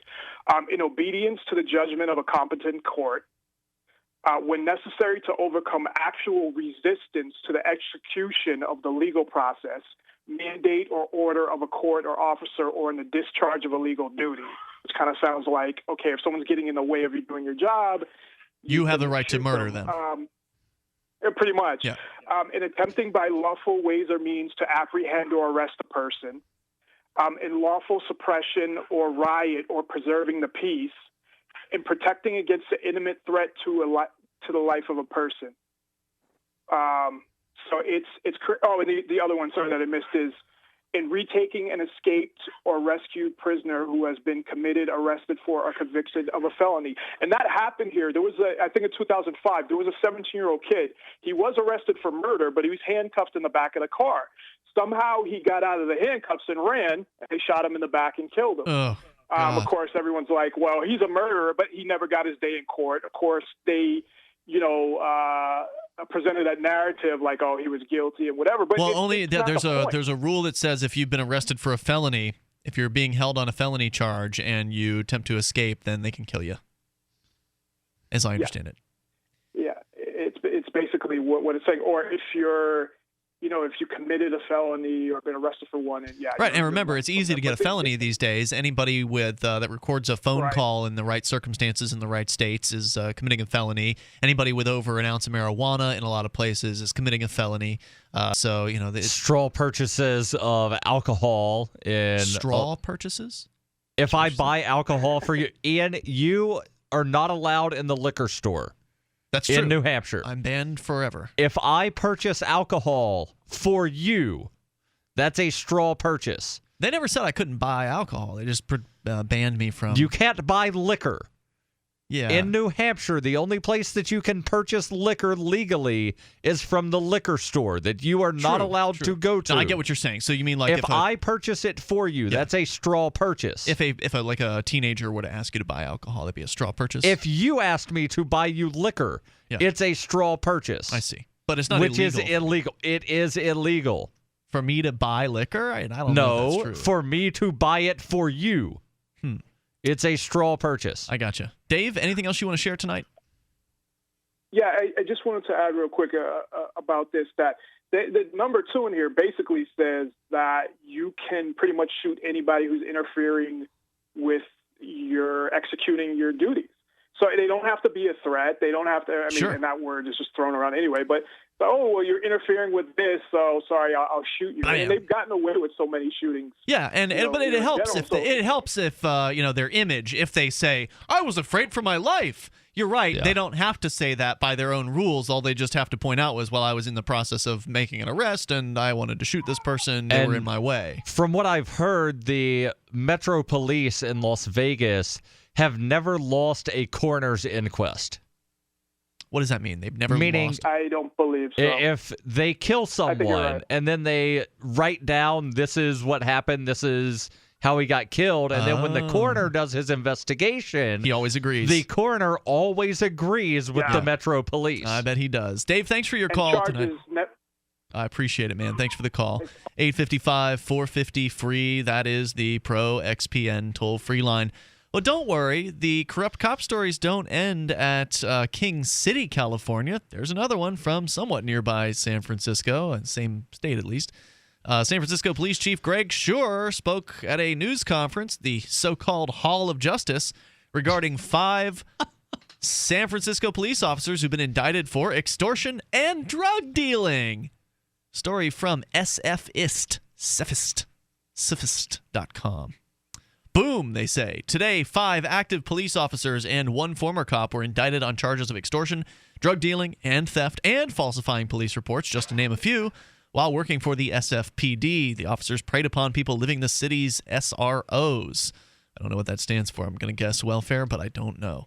The cops, who worked at the Southern Station at the time, are also alleged to have conspired to distribute controlled substances against civil rights and to commit theft concerning federally funded programs. Well, these guys just had all kinds of rackets going on. During a news conference at the Hall of Justice, a visibly shaken Police Chief Greg Schur told reporters, quote, I don't know that it gets any worse than this, other than an officer-involved serious injury or death when the public trust is betrayed by sitting San Francisco or any police officer. This is not only a betrayal of the public's trust, but also a betrayal of all the men and women of the San Francisco Police Department who work hard every day to do what they can to keep San Francisco safe. Now, you know when the police chief is speaking out against the officers in question, things have really gone south. Because normally the police chief will defend his officers. Well, we don't know. We've got to wait till blah, blah, blah. No, well, he's actually coming out and making a statement against them. So this is a pretty serious story. We'll continue with it here in moments. Hour 3's on the way. Plus, on the way, we'll tell you about trolls and why they start flame wars. Darryl has the story on the way in Hour 3. Come celebrate Bitcoin's race into the future at the Texas Bitcoin Conference, March 6, 2014, at the Circuit of the Americas in Austin, Texas, just before South by Southwest. The conference will be packed with the hottest speakers and key players in the Bitcoin world. This one is not to be missed. Get the details at texasbitcoinconference.com. Register now with fiat or, of course, Bitcoin.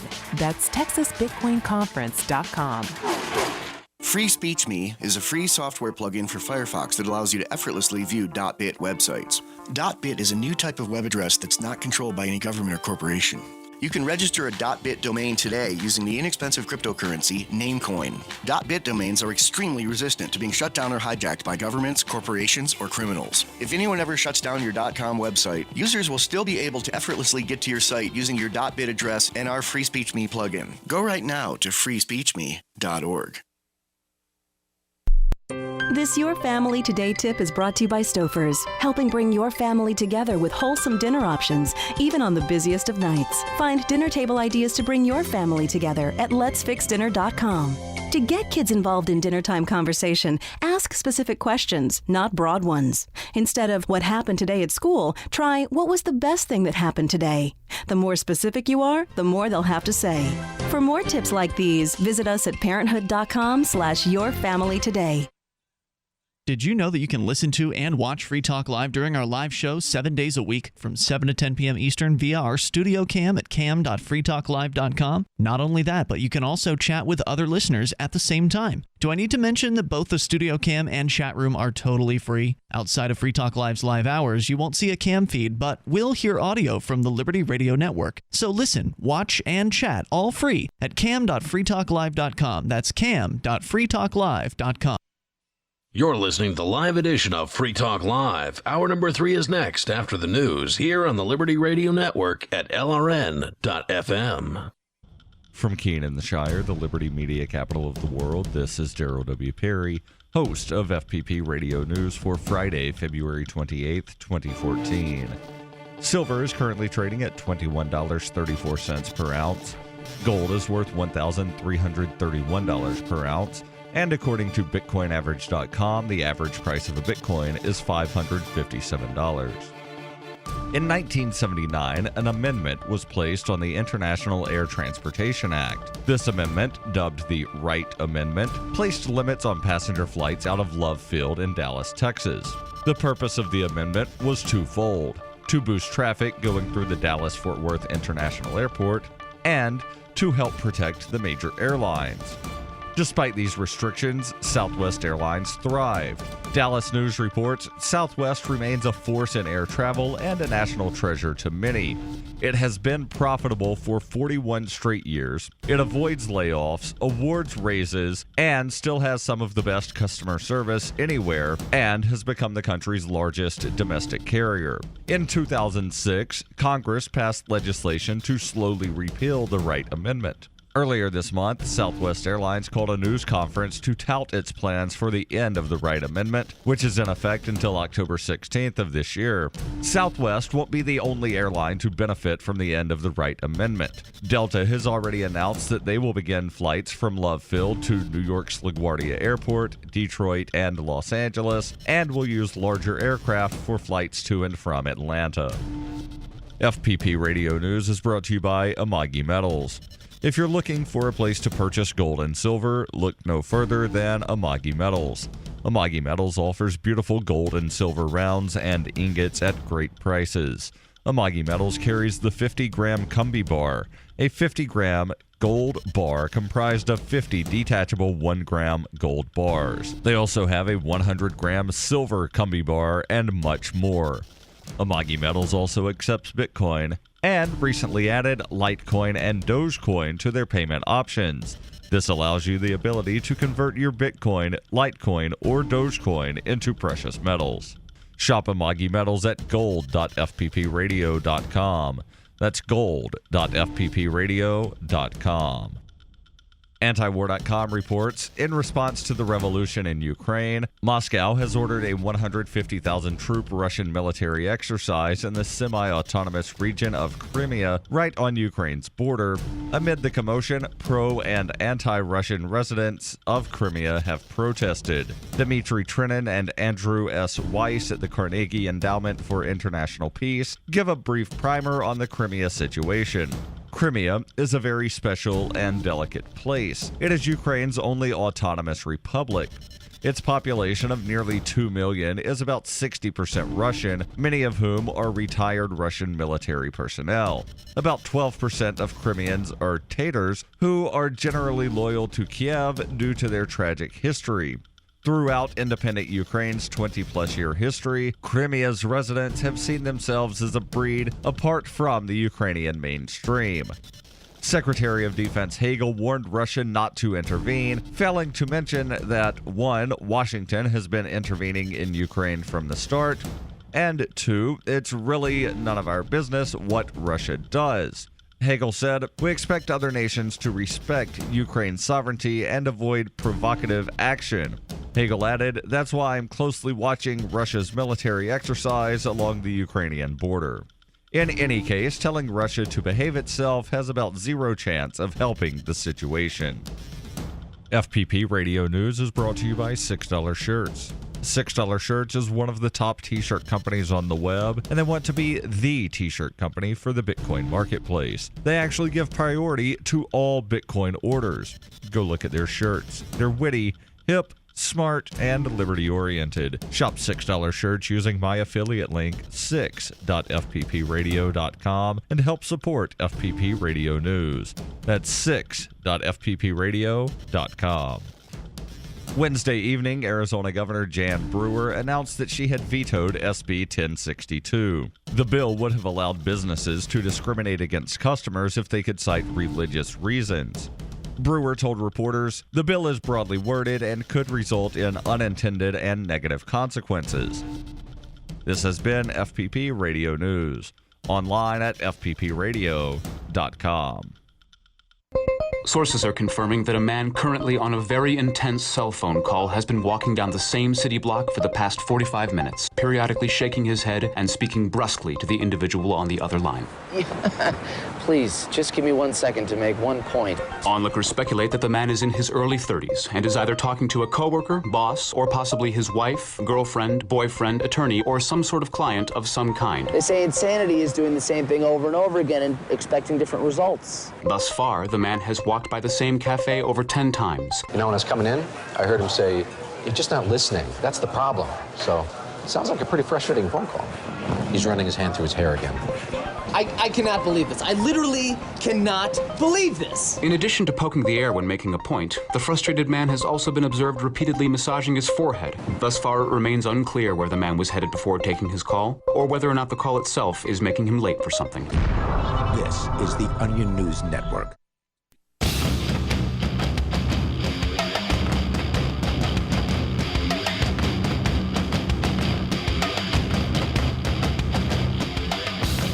Free Talk Live, take control of the airwaves. Toll free here, 855-450-FREE. As we launch into the third hour of the program, plenty of time for your calls and thoughts about what you want to discuss. 855-450-FREE. With you tonight, it's Ian. And Darryl. We were talking about some police corruption stories. There's never a shortage of those. We could talk about it every night if we wanted, but that would turn us into kind of a different show. So we have to moderate ourselves on the use of these stories. But when you do one, you got to follow up with another one. The story from sfist.com. We just barely scratched the surface. Still to come tonight, Darryl will be investigating why trolls start flame wars. If you don't know what a troll is, you're going to find out here in a little bit. But the story is from sfist.com about police officers in San Francisco. 5 active police officers and 1 former officer were indicted on charges of extortion, drug dealing, theft, and falsifying police reports, just to name a few. And in this case, the police chief actually spoke out here, and he called this a betrayal of trust and made a pretty strong statement against these guys, which is pretty unusual. Usually the police form a thin blue line and they protect their own.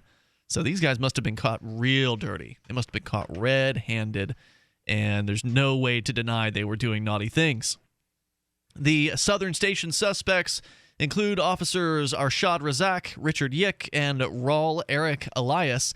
According to the first indictment, SFPD defendants allegedly conspired to injure, oppress, threaten, and intimidate occupants of single-room occupancy hotel rooms by entering hotel rooms without legal justification. Razak and Yick are also alleged to have, quote, falsified a payment slip to an informant, and each of them is also separately alleged to have falsified police reports to conceal their unlawful activities. There are 2 counts levied against all of the officers. Razak and Yick face 3 more each. All could result in significant jail time and fines in the hundreds of thousands of dollars. Other defendants are 2 active and 1 former officer, Sergeant Ian Furminger, Officer Edmund Robles, and Reynaldo Vargas. According to the second indictment, the Mission Station defendants are alleged to have engaged in multiple criminal conspiracies, namely to distribute controlled substances, to steal money and other valuable items such as computers, electronic devices, and gift cards from suspects, and to steal money, drugs, and other valuable items that were seized on behalf of the city of San Francisco. So they're stealing from the department. Well, that's probably what really upset the police chief. He was probably okay with them just going ahead and robbing people and stealing their drugs. But once you rob the department and you steal drugs from the department, that's when you've crossed the line. That's when you've gone too far. The mission statement defendants face 5 other charges. Sergeant Ian Firminger faces an additional charge. Penalties for those charges could result in fines of up to $1 million and as long as 20 years in jail. The investigation started soon after San Francisco District Attorney George Gascon brought up the matter to federal authorities. San Francisco public defender Jeff Adachi, who made public damning footage in 2011 following the investigation, released this statement, quote, "Today's indictments are confirmation that the constitutional rights of San Franciscans matter. I commend the U.S. Attorney for taking seriously the reports from ordinary citizens who'd been humiliated, stolen from, and hurt by police officers sworn to protect them." I wonder how many reports had to be made, because we were talking earlier about how if you file a police report, they're just going to throw it away, or they're just throw it in some file and it's never going to do anything. Right. So you have to wonder how many reports had to be made on these officers of malfeasance, corruption, stealing, threatening, drug dealing, etc., before the U.S. Attorney's Office actually took them seriously. What's the threshold? Because you know it's not the first one. It's the first time they hear something about an officer, it's, oh, that guy's just angry, he got arrested, or whatever. Right. Is it the 10th time? Is it the 100th time? What is the threshold? That's a very good question. It's arbitrary, whatever it is, because it's definitely not the first time. It's definitely not the first. It's also not the second, and likely not the 5th. So for years, says the defense attorney, our clients told us their rights were being violated. So there's a hint. For years, their clients told them this. And, they're just the public defender's office. They can only do so much about that. He says, and for years, we raised the issues in front of judges. Ultimately, it took a federal investigation to hold accountable those who would violate the public trust. So, Darryl, my question for you on this is this why we need the federal government? No. What? How they say it was the federal government who made these arrests and did the investigation here. Okay, just because the feds did one thing right. Mm-hmm. It's the whole broken clock thing. A broken clock is still right at least once a day. I say at least once because depending on what type of clock. It could be one of these clocks that's on the 24-hour time. So if it's broken and flashing 12, it's only going to be right once because midnight's 000. This in no way justifies having the federal government. The feds are good at doing 2 things: stealing your money and killing people. Well, it sounds like what these cops were doing. So maybe that's why they were good at catching the cops doing those things. Right, because it takes a criminal to it takes a criminal to think like a criminal. Yeah. So I agree with you. I was just throwing the question, kind of the devil's advocate question here, because they're making it seem like, well, if it weren't for the feds, these cops never would have gotten busted. Well, actually, what would happen? Let's talk briefly about the theoretical libertarian utopia that we might all want to live in at some point, where there's not a monopoly, right? Where we don't have a one-size-fits-all protection system, where if they protect you to death, there's nothing you can do about it, or if they threaten you or harm you or do something to your property, there's virtually no recourse. If we actually had a system where there were, market-based entities that you could go to and contract with for protection services, which is what people want from the police.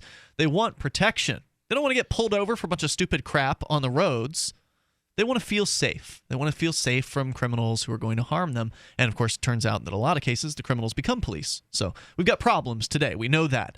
How can the market solve these problems? Well, competition, I think, would solve a whole lot of it, because right now the government police are being funded whether you like it or not. If you are disappointed, if you're living in San Francisco and let's just say you don't believe this is going to solve the problem. Okay, they've arrested 6 guys on a department of what? 600, 1,600, 2,600? I mean, there's probably thousands in San Francisco. I know that in Austin, Texas, they have 1,600, and San Francisco is a much bigger city than Austin, Texas. And Austin, Texas wants to go up to 1,900. So let's play conservative and say they've got 2,500 cops in San Francisco. If you think this is all of the corruption they have in the department, you haven't been paying attention. So what would change if we had, a non-government policing system, some sort of market-based system? The main factor that would change would be that you wouldn't be obligated to hire them for anything. If you wanted to provide your own protection services, maybe you're, martial arts trained, or you're some sort of, trained gunman or security something. expert. Yeah, maybe you're a security expert. Or maybe you know someone who you want to hire is a security expert. You wouldn't have to hire the big company that offers such services in town if you thought there was something wrong with the services they were offering, you questioned the quality of their recruits, or whatever. You could protest that and say, no, I've heard things about protection agency such and such. I've heard that their officers are on the take, or whatever. You would be able to make a statement like that and withhold your money from them. And the police force would not be revenue generators. They would instead be in the business of actually finding criminals. Right, because why would you want to hire somebody to give you a bunch of stupid traffic tickets? If you're going to hire somebody, you want them to actually protect you from criminals. That's what you want them spending time on. Last weekend, I heard somebody say that in a libertarian paradise, the police would be like the fire department. Meaning that the fire department sits in a building and they wait on someone to call and say there's a fire. They don't drive around looking for fires. They don't drive around. Some people would probably want patrols.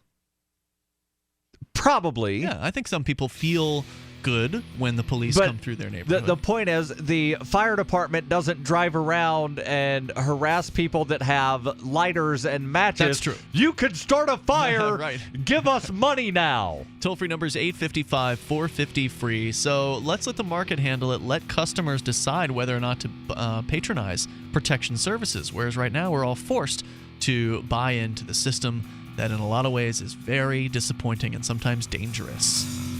I want to share something important that will not only improve your life, but the lives of many others as well. And all you need to do is drink coffee. I'm not talking about harmful store-bought or chain coffee. No, this is truly the best of the best coffee. We've partnered with Camano Island Coffee Roasters to offer BuzzBox. With every purchase, 10% goes towards our efforts to give the gift of human freedom by providing at least 100 microfinance loans via World Vision. So literally, just one cup at a time, you're having an impact and helping make a difference in the world. And one sip will have you buzzing to family and friends. To prove just how good it is, we're giving a free pound of coffee to everyone in the audience. All you do is cover shipping. Go to coffee.freetalklive.com. BuzzBox coffee is organic, so it contains no pesticides or toxins. It's shade grown, so less acidity and no heartburn. It's top 1% Arabica grade and gives people the opportunity to own their own coffee farms. Join us in making a huge impact at coffee.freetalklive.com. Gold.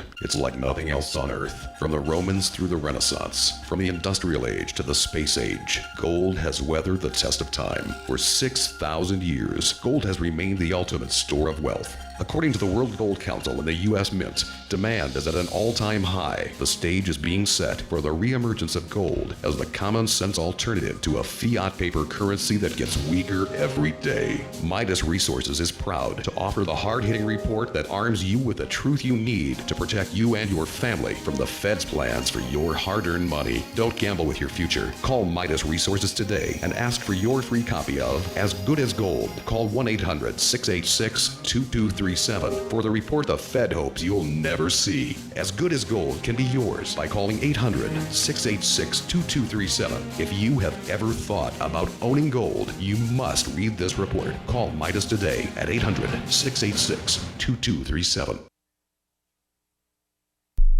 You know how annoying it is when someone keeps stopping mid-sentence as though he or she were asking you a series of questions? Avoid doing that. It sounds unnervingly tentative, and it imposes upon the listener to help you complete the thought. And if you're a job seeker, this alone could be a deal killer. An effective communicator sounds more confident. Complete the thought. Avoid making the listener impatient. With money and attention so scarce now, Effective communication skills have never been more important. Cutting through the clutter rather than blending into the blah, blah, blah will help you connect better no matter what the conversation. For more tips, hit survivalspeech.com. I'm Holland Cook. Survivalspeech.com. The three most important things you can do for Free Talk Live are: 1, share one episode a week on Facebook or in some other social networking site. 2, buy the things you buy online through shop.freetalklive.com. 3, give $5 a month to the AMP program. You likely buy all kinds of things online. Amazon is the largest online retailer. You can get what you need at the same prices with free Super Saver shipping by going to shop.freetalklive.com. Please do your online shopping at shop.freetalklive.com. If you want to move to the free state and you're looking for some real estate, well, I know a guy who's really great. It's the realtor Mark Warden. Do you want a home with 20 acres, a lakeside cabin, any takers for renters, buyers, and sellers too? Mark Warden is the guy for you. PorcupineRealEstate.com. If you enjoy LRN.FM, please contribute to your favorite shows via their websites and become an amplifier at amp.lrn.fm. That's amp.lrn.fm.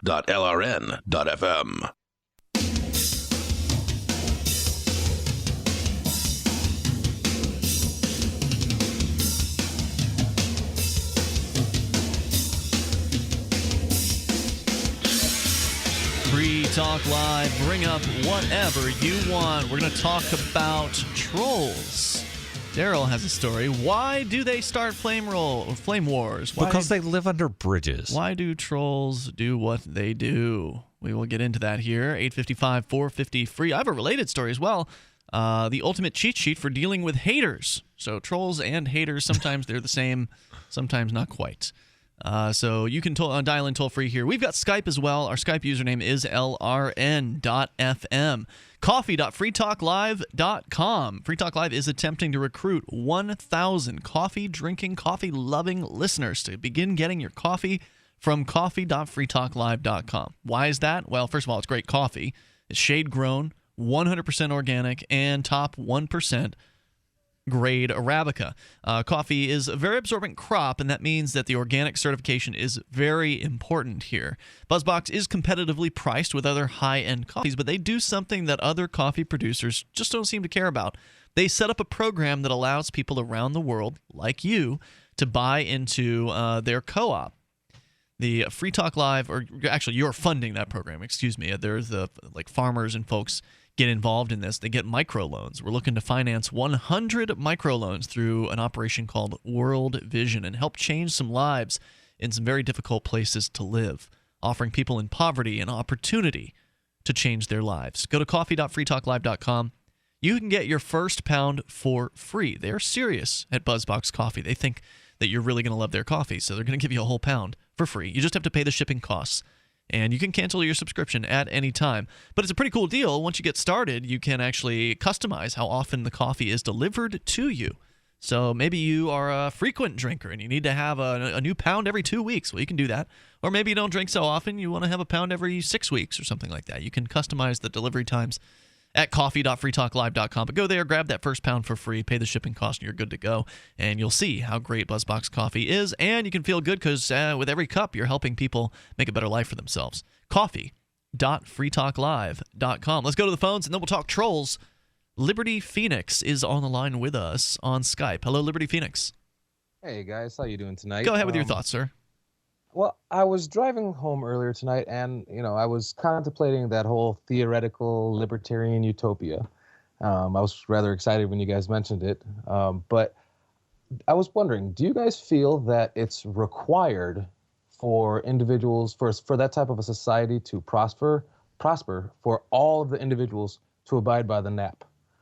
The NAP is lingo in the liberty movement for non-aggression principle. The idea behind the NAP, or the non-aggression principle, is that you will not aggress against others, you will not initiate force. So you're asking, would everyone have to abide by that in said society? Yeah, in order for it to eventually ultimately prosper for a good couple hundred years, for however long we could keep it. Or do you think that there's room in there for individuals to, not abide by it? I mean, I don't think that anybody is supposed to be aggressing today. I mean, that's the reason why society works as well as it does, is because most of us don't aggress against each other and we engage in voluntary consensual interactions. Right, because together. most people in their daily interactions abide by the non-aggression principle. Naturally, yeah. I tend to disagree. What do you mean? And mainly because I don't look at the nap as only, physically. I think of it as emotionally and, spiritually and, between, through linguistics and so forth. So emotional aggression, spiritual aggression. Can you give me an example of what that would be? An example. Like calling someone a name, like you're a poo-poo head? Yeah. Well, yeah, in a nutshell. But just like passive aggressiveness and, lying yeah, a bunch. I'm sorry. I don't consider that coercion, aggression. but I don't consider those things aggression. I mean, it's not necessarily nice to be rude to people. I would hope that people would be nice to one another, but not everybody gets along very well. I mean, even in our very own liberty movement, there are sometimes people that don't get along very well. In fact, there's one of those drama bombs going off right now in the New Hampshire liberty movement amongst a couple of individuals who've actually been behind microphones on this show in the past. Mm-hmm. So people just don't get along. That's just how people are. They have disagreements, and sometimes when those disagreements happen, they can get a little bit nasty about it. I don't consider any of those things aggression, though. Do you, Darryl? What do you think? I do believe that there is such a thing as verbal aggression. Like saying I'm going to kill you or something like that, like an actual threat. Okay, is that what you're talking about? But if I call you a poopy head, is that aggression? Just because it hurts your feelings? That's just funny because it sounds like you're in kindergarten. Yeah, but somebody might get real offended by that. But no, they're one of the people that you're referencing that is involved with the drama llama or whatever you want to call it right now had a roommate that every morning for about a month he would wake up and tell the guy he's a piece of S. Mm-hmm. That's definitely. If it happens once, okay, let it slide. If it's constant, then it's definitely verbal aggression. Well, you shouldn't be living in a place like that then. I wouldn't call it, you haven't taken damage as a result of somebody saying something you don't like. There's no actual quantifiable There's emotional damage. Oh, grow some stones. Deal with it. I mean, people are going to not like some of the things that you do in life, and they'll say mean things to you. If you let people get to you like that, that's your fault. So, Ian, do you believe that people call me things all the time? So do you believe that the non-aggression principle applies only to actual physical violence? Well, I also agree with Darryl that there shouldn't be threats of violence. Do you believe... Well, there shouldn't be, but... Hold on, I want to ask Ian a question here. Do you believe that some parents emotionally abuse their children? Like you're stupid or something like that?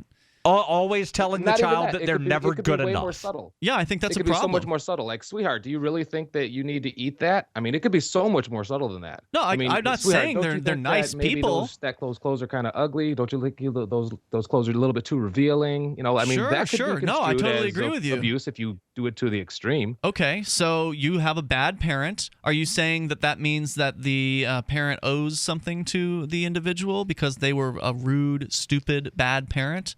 That the person has been damaged to some extent and deserves some sort of compensation because their parent happened to be bad? No, just because someone is, the victim of verbal abuse doesn't mean that the person that commits the verbal abuse somehow owes them restitution. Well, if someone aggresses against another person, generally restitution is owed. Isn't that the case? I mean, if you harm someone, you usually have to, pay a hospital. Make them whole. Yeah. Make them whole. I guess we would have to define the value of the damage emotionally versus the value of the damage physically. But that's the thing. You can't. What amount of compensation would be equitable? That's the thing. I don't think that the emotional damage, because, for instance, if I am steeled to people saying mean things about me, as I am, because I get all kinds of mean things said about me as I'm a visible activist. There's a group called Stop Free Keene where they're constantly attacking me for various things. I've been called a pedophile in there just recently. So, I'm kind of used to that. It doesn't damage me emotionally, but if there's somebody who, has never been called names before by people, it may set them off into a crying frenzy, and they may be very, very upset and distraught for a few weeks. That's their problem because they never learned sticks and stones may break my bones, but words will never hurt me when they were growing up. Maybe some of those people were emotionally abused by their parents, Ian. Maybe so. How much do you want to charge their parents for that? Liberty Phoenix, thanks for the call tonight. 855-450-FREE. If you think that somebody's in a bad home, then do your best to save that kid or get them out of that home or give them some, props or give them something positive in their life. It's Free Talk Live. Renaissance Charge. Have you ever wondered if you could make your car run on 100% electric power for free? It is now possible. How about a simple device that is both a super efficient motor and a free energy generator at the same time? What if this could also be used to restore useless batteries and save you lots of money? The Renaissance Charge cutting-edge alternative energy Tesla Technologies. r-charge.com. That's r-charge.com. 208-772-4514.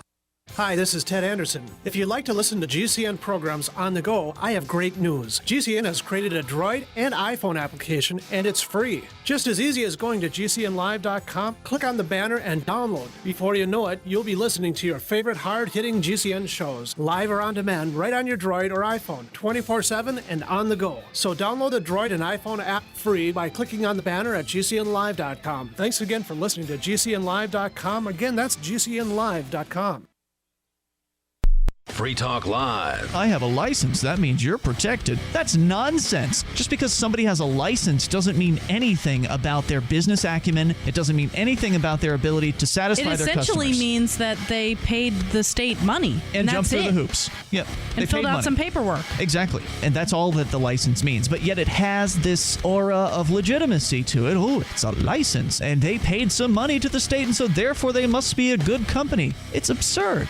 And absolutely. And what it does is it depletes the pool of people out there that would be doing business in that particular way. That just can't get up the money to get the license. They can't get up the money to get the fancy vans and all that other stuff that's involved in being a contractor or whatever. I'm thinking of plumbers right now, I guess. And different plumbing jobs require different levels of skill. When you're talking about just a regular thing, why can't you have a handyman guy come in and do it? Why does he have to be licensed? Free Talk Live, 7 nights a week from 7 to 10 Eastern, live on the Liberty Radio Network at LRN.FM. Are you tired of governments murdering people around the world? Stop using their money. There is an alternative. Bitcoin is a stateless, free market, non-political currency, and Bitcoin cannot be inflated or controlled by any government. By using their money, you're helping the state. Stop doing it. You have an incredible alternative available right now. Learn it, use it, and spread it. Get started with Bitcoin at weusecoins.com. That's weusecoins.com. If you want to know the latest about Free Talk Live before we go on the air, all you need to decide is how you want it delivered. It's your choice. Visit news.freetalklive.com. You can get emailed announcements and participate in contests via our email updates list. Plus, we have a Twitter account that you can follow and a Facebook page where you can become a fan. So visit news.freetalklive.com to get news about Free Talk Live as soon as it's announced and the way you want it delivered at news.freetalklive.com. That's news.freetalklive.com. The warning signs. At first, he made me feel special. He promised he'd look after me, provide for my future. He broke every promise he made. Millions of Americans afflicted. I was ready to leave, but he told me he'd change. So I gave him another chance. I was such a fool. The consequences. Things only got worse. He started making my decisions for me. About my job, my kids' education, my money, my safety, my future. He took away my choices, but I kept going back to the same politicians. The diagnosis? Battered voter syndrome. I fell for the same old lies. They were just playing with my emotions, telling me what I wanted to hear. That's not right. Stop the insanity of voting for the same old abusers. Declare your independence from the two-party system and join the New Hampshire Liberty Party today at nhliberty.info. You can watch the LRN Studio Cam and chat with other listeners anytime at cam.lrn.fm. That's cam.lrn.fm.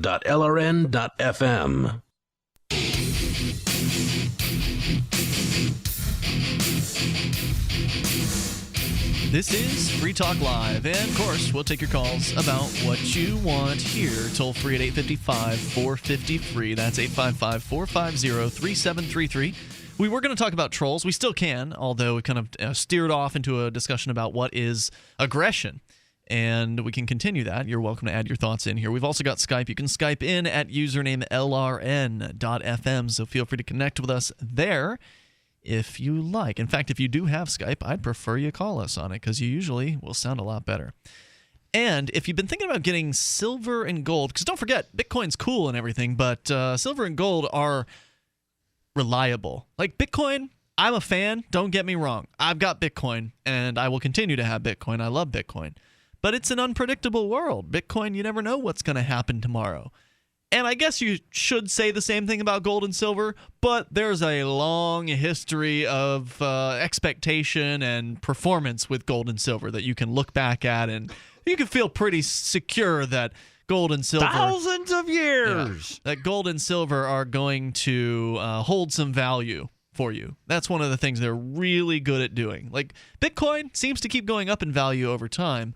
Gold and silver seem to kind of hold their value to keep you on top of inflation. So, for instance, silver, maybe 60 years ago, the same amount of silver, let's say an ounce of silver, would have bought you the same amount of gasoline that an ounce of silver would buy you today. Because silver and gold do a good job over time, on average, of keeping your savings safe against the ravages of inflation. What's inflation? That's where the money supply expands. That's where the government prints more money. And that's where silver and gold, to me, are really, really strong. And that's why I have both of those things. So you can go and get your own silver and gold in a variety of different shapes and sizes at silver.freetalklive.com or call Midas Resources at 877-857-9938. That's toll-free 877-857-9938 or go to silver.freetalklive.com. The shipping price is the same for 1 as it is for 20, so make sure you get, a bunch. Make it worth your while to ship that stuff to you. I love it. Midas Resources has some great silver. I bought quite a bit of it there. Bought some of their junk silver, as it's called, where you get the old 90% silver coins from back when the government actually had real silver in its currency, a decent amount of it.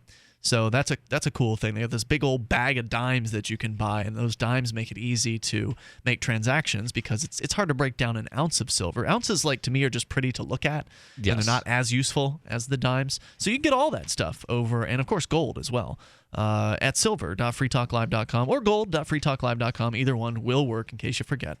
We go back to the phones and your thoughts here, and let's talk to Rob in Georgia. Rob, you're on Free Talk Live with Ian and Darryl. Hey, guys, what's going on? Rob, what's on your mind tonight? Oh, I got a few things on my mind. One is I wanted to promote my website called Copblock.com. I wanted you guys to All right, well, I don't think you said Copblock, so I'm just going to go ahead and drop that call. I think that was the same guy who said some rude things to Amanda Billy Rock at the Liberty Forum. I could be wrong about that, but... Why? I do not understand people that just want to be rude to women.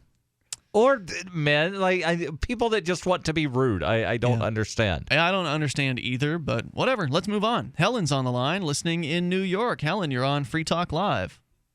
Oh, hi. I didn't get what that guy said, but I understand. Let's just say it wasn't cop block that he said. Oh, okay. Yep. Yeah, about this non-physical aggression, it is totally possible. I see it. I don't participate in it. I think the best thing to do is, maybe it's just my nature or something. I just like to listen to people, and I will look them straight in the eye, and that's it. I'll respond calmly and speak.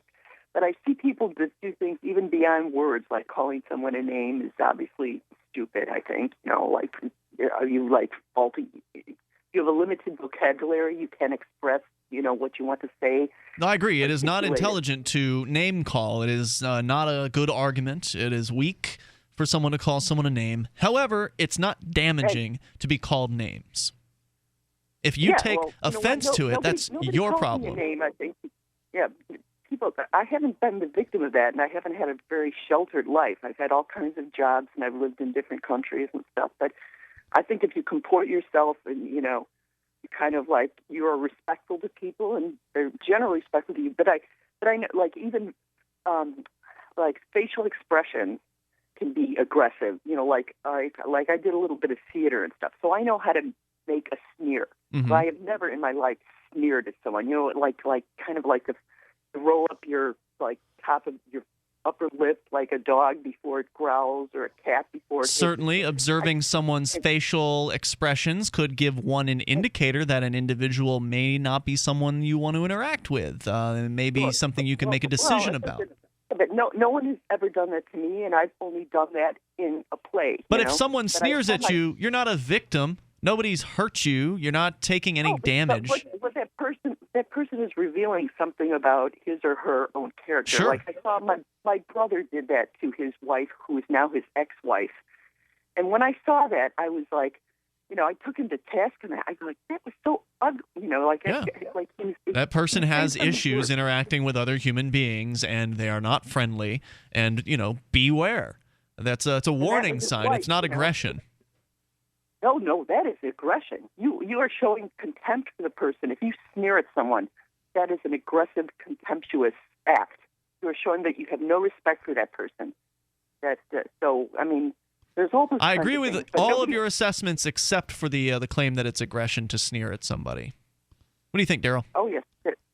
I'm still wondering if, based on some of the things that you have said, it makes it sound as though you think that bullies are blameless. What are you talking about? If bullies bully someone, and then the kid that gets bullied, goes home and kills himself because he has no self-value, because everybody tells him how horrible he is, that it's his fault that he was bullied into killing himself. Yeah, if you kill yourself, it's your fault every time.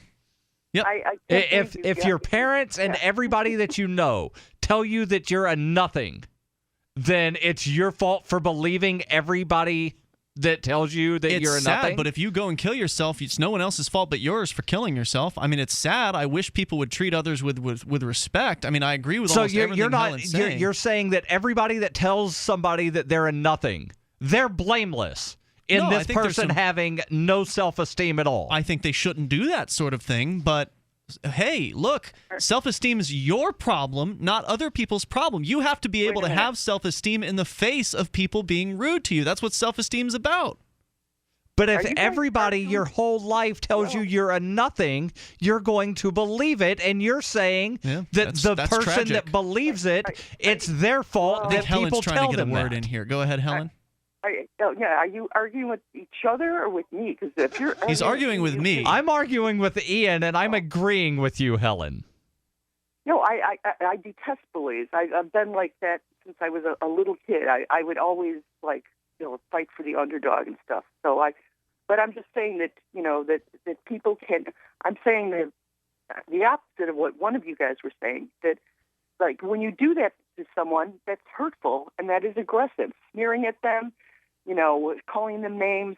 That's like a bully coward behavior, and people shouldn't behave like that. Thanks, Helen, for your call tonight. I appreciate hearing from you at 855 450 free. Definition of aggression, according to dictionary.com, the action of a state in violating by force the rights of another state. That's not what we're talking about. And definition 2, any offensive action, attack, or procedure, an inroad or encroachment. 3, the practice of making assaults or attacks, offensive action in general. So, okay, I guess you can call somebody saying something you don't like aggression, but to me, I like to draw the line at you actually hurt somebody or threaten to hurt somebody. That's where I draw the line for aggression. But yeah, Darryl, if somebody's rude to another person, they say mean things to them from the day they're born, that's tragic. There are awful parents and families like that. But I'm sorry, I don't think that there's restitution owed in that particular case. It's just the bad luck of the draw. You should do what you can if you encounter a situation like that to try to improve that person's life. But let's dig into it further coming up.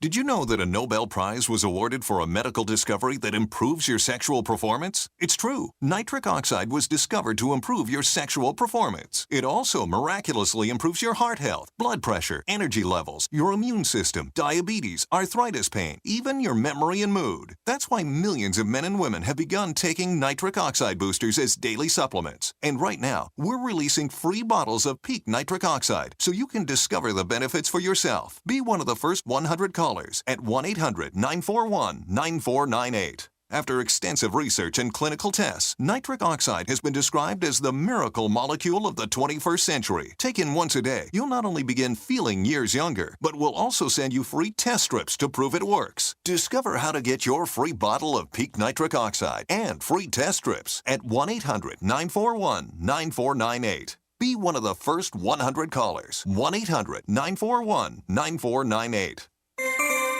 This alert just came in. This special announcement is for business owners and leaders of organizations who've been waiting for the right time to build. General Steel has made it impossible to wait any longer with rock-bottom prices that could save you thousands. That's right, General Steel, America's leader in pre-engineered structures, is offering buildings at prices you will never see again. Don't miss these prices. A 50 by 100 for under $30,000. You heard right. That's 5,000 square feet under $30,000. Manufacturers, if you need a larger building, try a 100 by 100 commercial building for $129,000. You can't afford to rent with these prices. Imagine a 70 by 100-foot church building for under $69,000. With the economy improving and interest rates still at historic lows, you can't afford to wait. So call 866-91-STEEL. Lock in your price now. Take delivery in spring. 866-91-STEEL. That's 866-917-8335. If you are like most people, chances are you're malnourished. Most people do not get the 90 essential nutrients the body needs to survive. This lack of nutrition can lead to all sorts of health issues. If you don't feel as good as you'd like, or if you're looking to get a jump start on a new, healthier you, Youngevity has your answer. With the Healthy Start Pack, you get all the nutrients your body needs. With all 90 essential nutrients and 115 fruits and vegetables, you get a supplement system that is antioxidant rich and beyond compare. The Healthy Start Pack includes products backed by 40 years of science and millions of dollars in research, like Beyond Tangy Tangerine, EFA Plus 90, and OsteoFX Plus. To order your Healthy Start Pack today, call 607-739-5595. Again, that number is 607-739-5595. Once you start taking the Healthy Start Pack, you will see and feel why our motto is 90 for life. Here's a chance to do a little activism while you're cruising Facebook, Twitter, or Google+.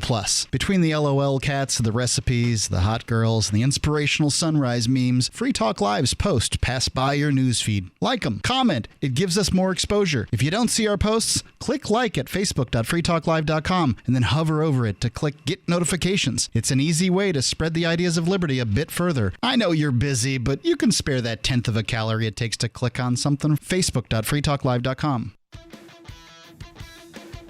Liberty activists around the country are starting to realize politics alone won't set us free. So what will? At Liberty on the Rocks, we believe the answer starts with living your principles, spreading ideas, and connecting with those around you. By starting a Liberty on the Rocks network, you can make a difference by uniting libertarian thinkers. Find out how much fun it is to build your local network from the ground up.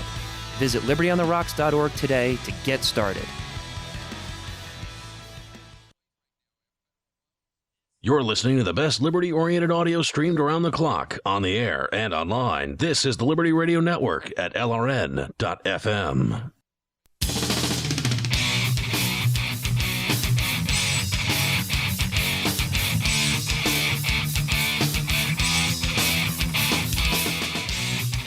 This is Free Talk Live. You can bring up whatever you want. And how do you define aggression?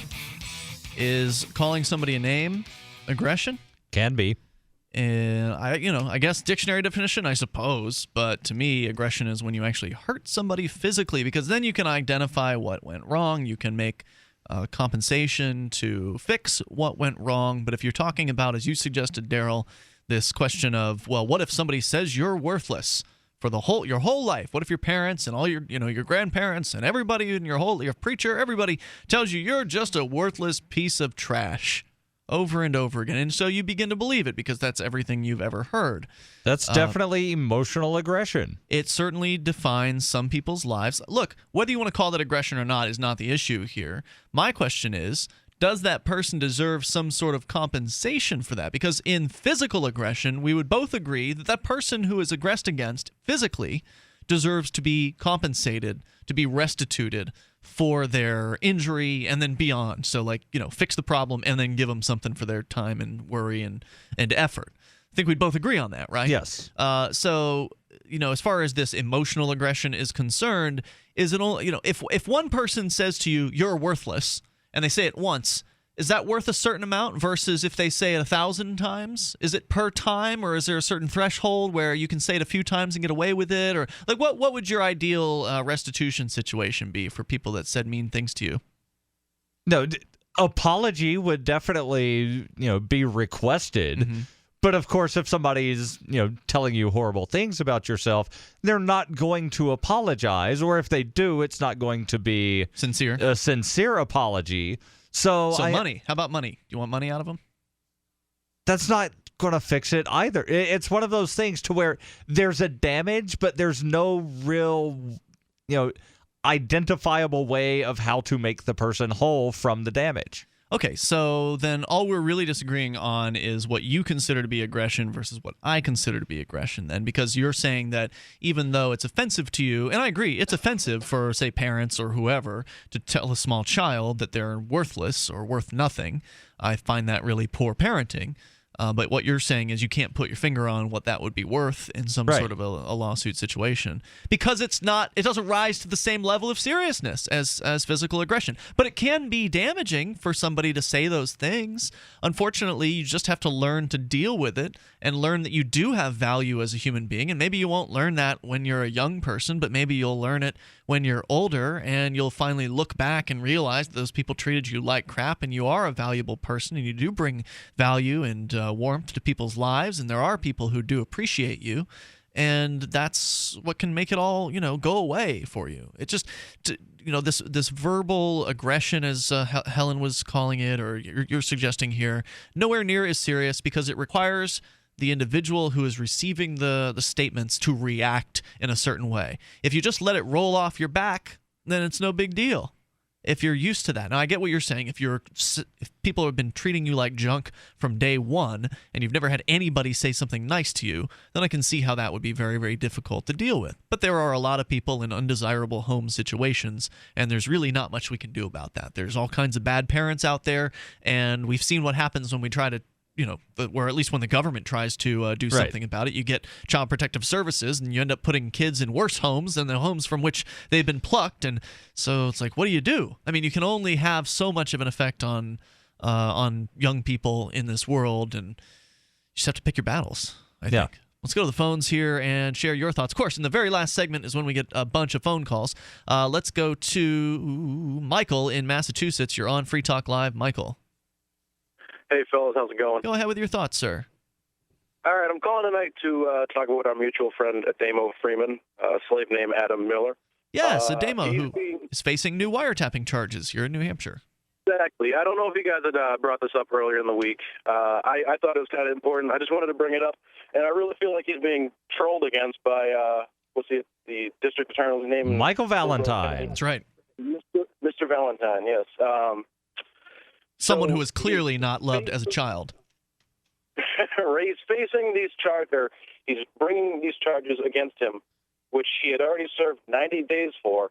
And then I believe the case went to the Supreme Court, and those felony charges were dropped. That's right. But he's bringing more felony charges, apparently. Hold on. The felony charges were overturned because the jury was given improper instructions. So essentially, the Supreme Court declared the original trial to be a mistrial. Right. Because it said that the ruling is reversed and remanded, which means it goes back to the Superior Court. Right. It seems ridiculous. These people who dress in the black robes just want to dictate. They want to put the slaves in their place under thumb. My fear is that Ademo will wind up getting more time. It could happen. Now, the thing is, he was charged with wiretapping originally as felonies when he shouldn't have been. He should have been charged with misdemeanor wiretapping. Right. And you would think they would have corrected the charges in the second time around, but no, they're going at him for felony charges again. This time he may acquire an attorney. There's still discussion, I guess, going on as to whether or not the attorney who appealed his case will be taking his case at the Superior Court level. So it may play out very, very differently in the courtroom this time around. The trial, I believe, is scheduled for July. I could be mistaken on that. Was there anything else you wanted to share tonight? July 14th, I believe, is the date. Michael, did you want to share anything else? I just want to voice I'm behind Ademo 100%, bringing accountability to bureaucrats, especially with the incident that he really, with what this all was brought back to was the original incident where a school resource officer in Manchester committed violence on an individual, and he was trying to bring accountability to that. And and all that got lost as a result. Yep, unfortunately. Hey, Michael, thanks for the call, and it was good. I think this is the Michael we saw at the Liberty Forum over the weekend. Yes, sir. Nice to see you. Thanks for the call tonight, man. And hope to see you in New Hampshire sooner rather than later. All right, let's go to Brett. He's in Baltimore. Brett, you're on Free Talk Live. Hey, guys. Hey, what's on your mind tonight? I just wanted to chime in about what constitutes aggression toward, and I was just wondering, I was having a discussion earlier about whether drunk driving constitutes aggression. And it's sort of like I've hit a wall of cognitive dissonance, really, of if rather you get into a car inebriated, are you really aggressing against everyone else on the road because you're endangering their lives? I know that aggression is physical harm. What do you think? Although I think that you are aggressing against everyone else on the road because you're really endangering everyone else's lives. But it comes down to the road of whether the state putting sobriety checkpoints and blow and go systems and stuff, and just crazy status nonsense. So, Brett, I tend to understand where you're coming from. Generally, if you get into a vehicle and you are 3 sheets to the wind, wasted, drunk, and you start speeding around, then you're going to probably have a problem. Hopefully you'll get lucky and slam into a tree and not hurt anyone else but yourself. But if you are drunk and you go 5 miles an hour and you manage to just kind of hug the right lane as you drive back to your home as slowly as possible, is that the same kind of circumstance? Then you're impeding traffic. I'm sorry, I was asking Brett. Go ahead, Brett. I was that's why I was sort of at an impasse, whether if you're trying to avoid confrontation and trying to stay out of everyone's way and be safe, but you're still being pulled over by the thugs and being thrown in jail. Right, I think that's where the answer is. It depends. I mean, the answer to this question is DUI aggression is it depends. How drunk are you and how dangerous are you? If you're drunk and not dangerous, then no, I don't think it's aggression. There have been studies done that show that people that drive while sleepy are more dangerous than people that drive at the very limit of what is considered to be drunk driving. Absolutely. Brett, thanks for your call tonight. Robert's in Vermont. You're on Free Talk Live with Ian and Darryl. Hi, guys. How are you? Robert, go ahead, sir. Hey, I have to disagree with you on what you were talking about. If somebody's verbally abused, I don't think that there's any value to it at all. As far as compensation? You don't think there's value as far as that person, getting some sort of compensation? Yeah, I don't think so. I tend to agree. I think you just need to, steel yourself up and not take that stuff so seriously. Thanks for the call, Robert. That just seems easier said than done, Ian. It's not easy. It's not easy. It sucks when people call you names. You make it sound so easy. Just don't pay attention to what people say. Well, it takes practice. You make it sound so easy. It takes practice. I didn't say it was easy. It's simple, but it's not easy. We're out of time for tonight, poopy head. See you tomorrow. freetalklive.com. I still love you.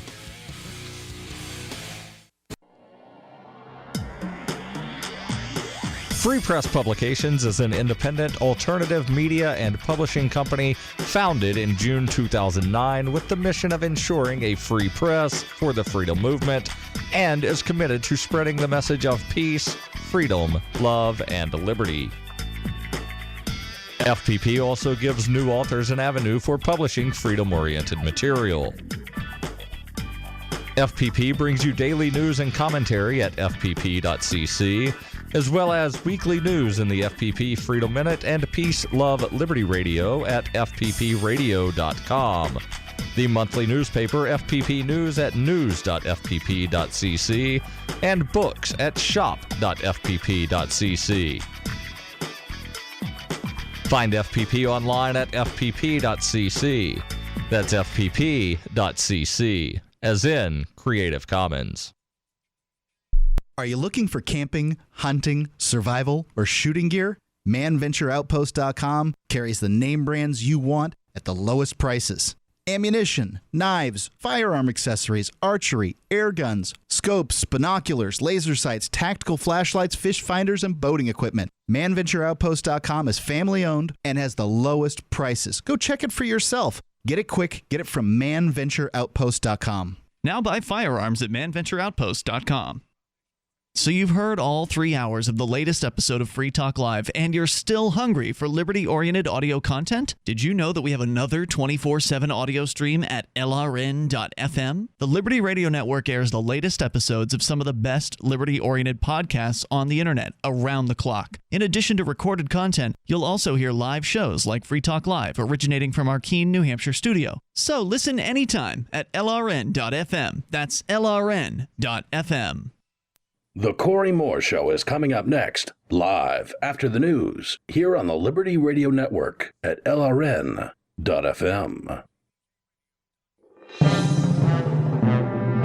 This is the Liberty Beat, your daily source for liberty news and activist updates. Online at thelibertybeat.com.